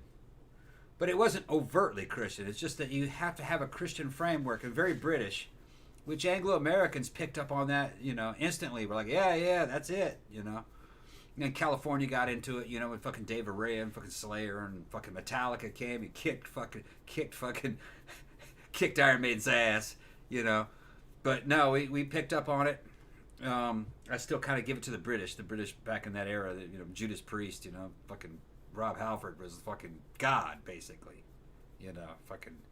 Not all his albums were good, but his singing was fucking really good. He had very high quality. I mean, say what you will about the UK, and I'm not hating. I actually lived over there for a little while. I really like the UK, but they have given us some amazing fucking music. Yeah. Most of my favorite, like 90% of my favorite music is British, I think. Well, especially that generation, the 70s and 80s, their public education system included music, so they just created these fucking bands, these guys that they would make a hit in England for a couple years, and then England would get sick of them, and they'd come over here and make a fucking shit ton of money. Like they basically threw Duran away, and fucking Duran came over here and fucking kicked ass. They did the same thing with fucking Billy Idol. They threw his ass away, and he came here and became a superstar. Mango says, Bowie, you are all welcome. Yeah, Bowie. Yeah, thank you very much for that. Fuck 70s kicked ass too with the prog rock movement. It goes back to the 60s with the Beatles, really. Beatles and the Rolling Stones. I'll probably give it to the Stones as being better than the Beatles. They were harder. But the Beatles were more innovative. They were more innovative. Yeah, and they had a lot of influence. And a lot more versatile. Yeah. But what's funny is that you can say, well, they influenced American music. American music influenced the British a lot. Well, too. yeah, it's a back and forth. Yeah, I mean, like I don't even think you can go back to. Because everything just goes back. The Stones copied a lot of fucking Southern rock. I mean, they were doing fake Southern accents and stuff with wild horses and blues. And it's the same thing with Ozzy Osbourne and early Black Sabbath. They're fucking real. They're talking about the South a lot. Real Southern Mississippi Delta blues. Really fucking hard version of fucking Mississippi blues. You know, and they were even making references to it sometimes. So it went both ways. It was just a synergy. Yeah. Well, it's just kind of like what we talk about with like horror movies specifically. Yeah. Like you have the whole thing about like Giallo movies like were a precursor of slasher movies, which they were. But then you have to think that Italian Giallo movies were also going back to like Alfred Hitchcock movies, like kind of noir type of stuff too. So it's just kind of like it's a constant like back and forth. Yeah. I don't even think there's any really such thing as like kind of a something that just like comes out of nowhere. Everybody's always influenced by stuff that came before, you know. Yeah, well, it was easy to do because it was the English speaking world. Yeah. Where you had England, the United States and Australia were playing off of one another. Yeah. That had a lot to do with it. Yeah. Because you don't want to forget AC/DC, they kicked fucking ass. Well, and like I said, I was going to bring up Australia too, because like I said, one of my favorite bands / musicians, Nick Cave, who was in the Birthday Party, they were like the Birthday Party particularly were very, very influenced by the South, by Southern blues, and Nick Cave is still very, very influenced by very like Southern blues, like Old Testament kind of like Elvis, like all that kind of stuff. Yeah, like he's really the South. He's really into that. Well, like I said, like in some of his early songs, like that song Tupelo is essentially about the birth of Elvis and his dead twin and like a Messiah kind of story. Yeah, so he's starting to go about the fucking the Elvis mythology of right. Yeah. So he was like fascinated by that. He was all into like Johnny Cash. He was all into that kind of stuff. So, and there was like a big thing. It wasn't just him. Like a lot of people in like people his age, like of that generation, like in Australia, were really, really into like American blues. That Murder album that he did, half of that shit sounds like it's happening in a fictional South too. Yeah. Like Murder Ballads, that was 1996. I love that album, in the South, actually. Southern motherfuckers shooting. And a lot of them are blues. Yeah. A lot of those are blues standards, like Stagger Lee. That's been around like forever. It's his own version of it, but that's kind of the thing. Stagger Lee, that song's been around for fucking decades, and a lot of people have done their own kind of like versions of it, their own take on it, and he did his own take on it, which I love. Thank you, Trey. Thanks, guys. The Universal horror stuff has been so cool. Yeah, we've been having a good time doing these. Yeah. And honestly, like tomorrow, we're going to do Dracula's Daughter. Yeah. And then later on this week, if you're a patron, you'll see it on Thursday. But if you're not, you'll see it on Friday. We're actually going to do Creature from the Black Lagoon because we watched that last night. Yeah, hopefully y'all went back and watched the Spanish Dracula 1931. Which is on Tubi for free. It's on Tubi for free, and hopefully you guys enjoyed that. Like, and that's the first time I saw it a couple days ago, and I was just like, it's a better movie. I like in a lot of ways it is. Yeah. Other than Bela Lugosi, like I'm gonna argue that Bela Lugosi is the better Dracula, but other than that, like pretty much everything is like better. And I do like that guy too, but I'm just saying that. I'm gonna say I like them both. I'm gonna give it to Bela, but the Spanish Dracula was good too. It's just a different take on it. He was an enjoyable vampire character. Yeah. I had a good time with that. And like I said, it was fascinating, like, watching the two of them, like, in close proximity. Ben says, have you seen The Proposition? Yes, that was an awesome, awesome movie. Awesome movie. Maybe we should, like, you would probably like it, actually. Is that Robert Redford? No. It's, Nick Cave wrote it, actually. Oh. It's like it's a Western. Okay, no, I haven't seen it. And it's, like, super, super violent. It's really good. It's good. It's good. Trey said, yep, can't wait for Dracula's Daughter and Creature. And I own all of those movies. Yeah, we've been watching. Now, I will say that we watched Son of Dracula, and I didn't love it. But we might talk about it anyway. I don't know. We'll see how it goes. But I Son didn't. of Dracula was disappointing. I didn't really like it all that much. And then we watched another one. I don't think this was a Universal one. We were watching Son of Dracula, and you know how Tubi, if you have Tubi, like, it'll just, like, play the next movie, whatever it is, which is kind of, like, related to whatever you were watching. So the next movie that came on, I was, like, too lazy to turn it off, so I was like, whatever, fuck it, I'm just gonna watch this. And then the next movie was called Cry of the Werewolf. Oh, I'm pretty sure it was not Universal because it looked significantly cheaper. Yeah. And I didn't recognize any of the actors. That was really not great. No. I don't know what year that was from, but like the acting was pretty bad. Yeah. And it was, I don't know, I think I dozed off like during part of it. Like some of it was okay, but I was just kind of like, this is like really, I feel like that's something that should have been on MST, honestly. Speaking of Creature from the Black Lagoon, the sequel to Creature from the Black Lagoon, which is called Revenge of the Creature, was on Mystery Science Theater, and that is actually one of my favorite episodes. That's actually, it's not a bad movie. And a couple of the same people, like Nestor Paiva, like the guy that was the boat captain, that was always kind of like making jokes about everything. That guy's in the second one, too. Good. But watching that movie last night, I was like, man, I always forget like how good that fucking suit was. Holy shit. For 1954. We'll talk about it. But that's it. Yeah, we gotta record that one. But like it. I said, we're gonna do Dracula's Daughter tomorrow, like on the live stream. So that should be fun. Let's go. Let's get something to eat. Okay. I'll make it something. You're hungry? Yeah, start. Okay. I got a bunch of that. I got a bunch of carnitas I need to serve up. Ooh, and then I gotta cook those pumpkins. Oh yeah, that's right. We gotta start. Yeah. We gotta start Thanksgiving start prepping for preparations. This Thanksgiving. is a whole like week long deal because man, I'm gonna stuff my face. Yeah. On Thursday, I'm going to watch the Mystery Science Theater Turkey Day Marathon on YouTube. Hopefully, they're doing it on YouTube again this year. Yeah. Hopefully, they haven't moved it to the Gizmoplex. Yeah. But, I mean, I have a subscription to that, but you know what I mean.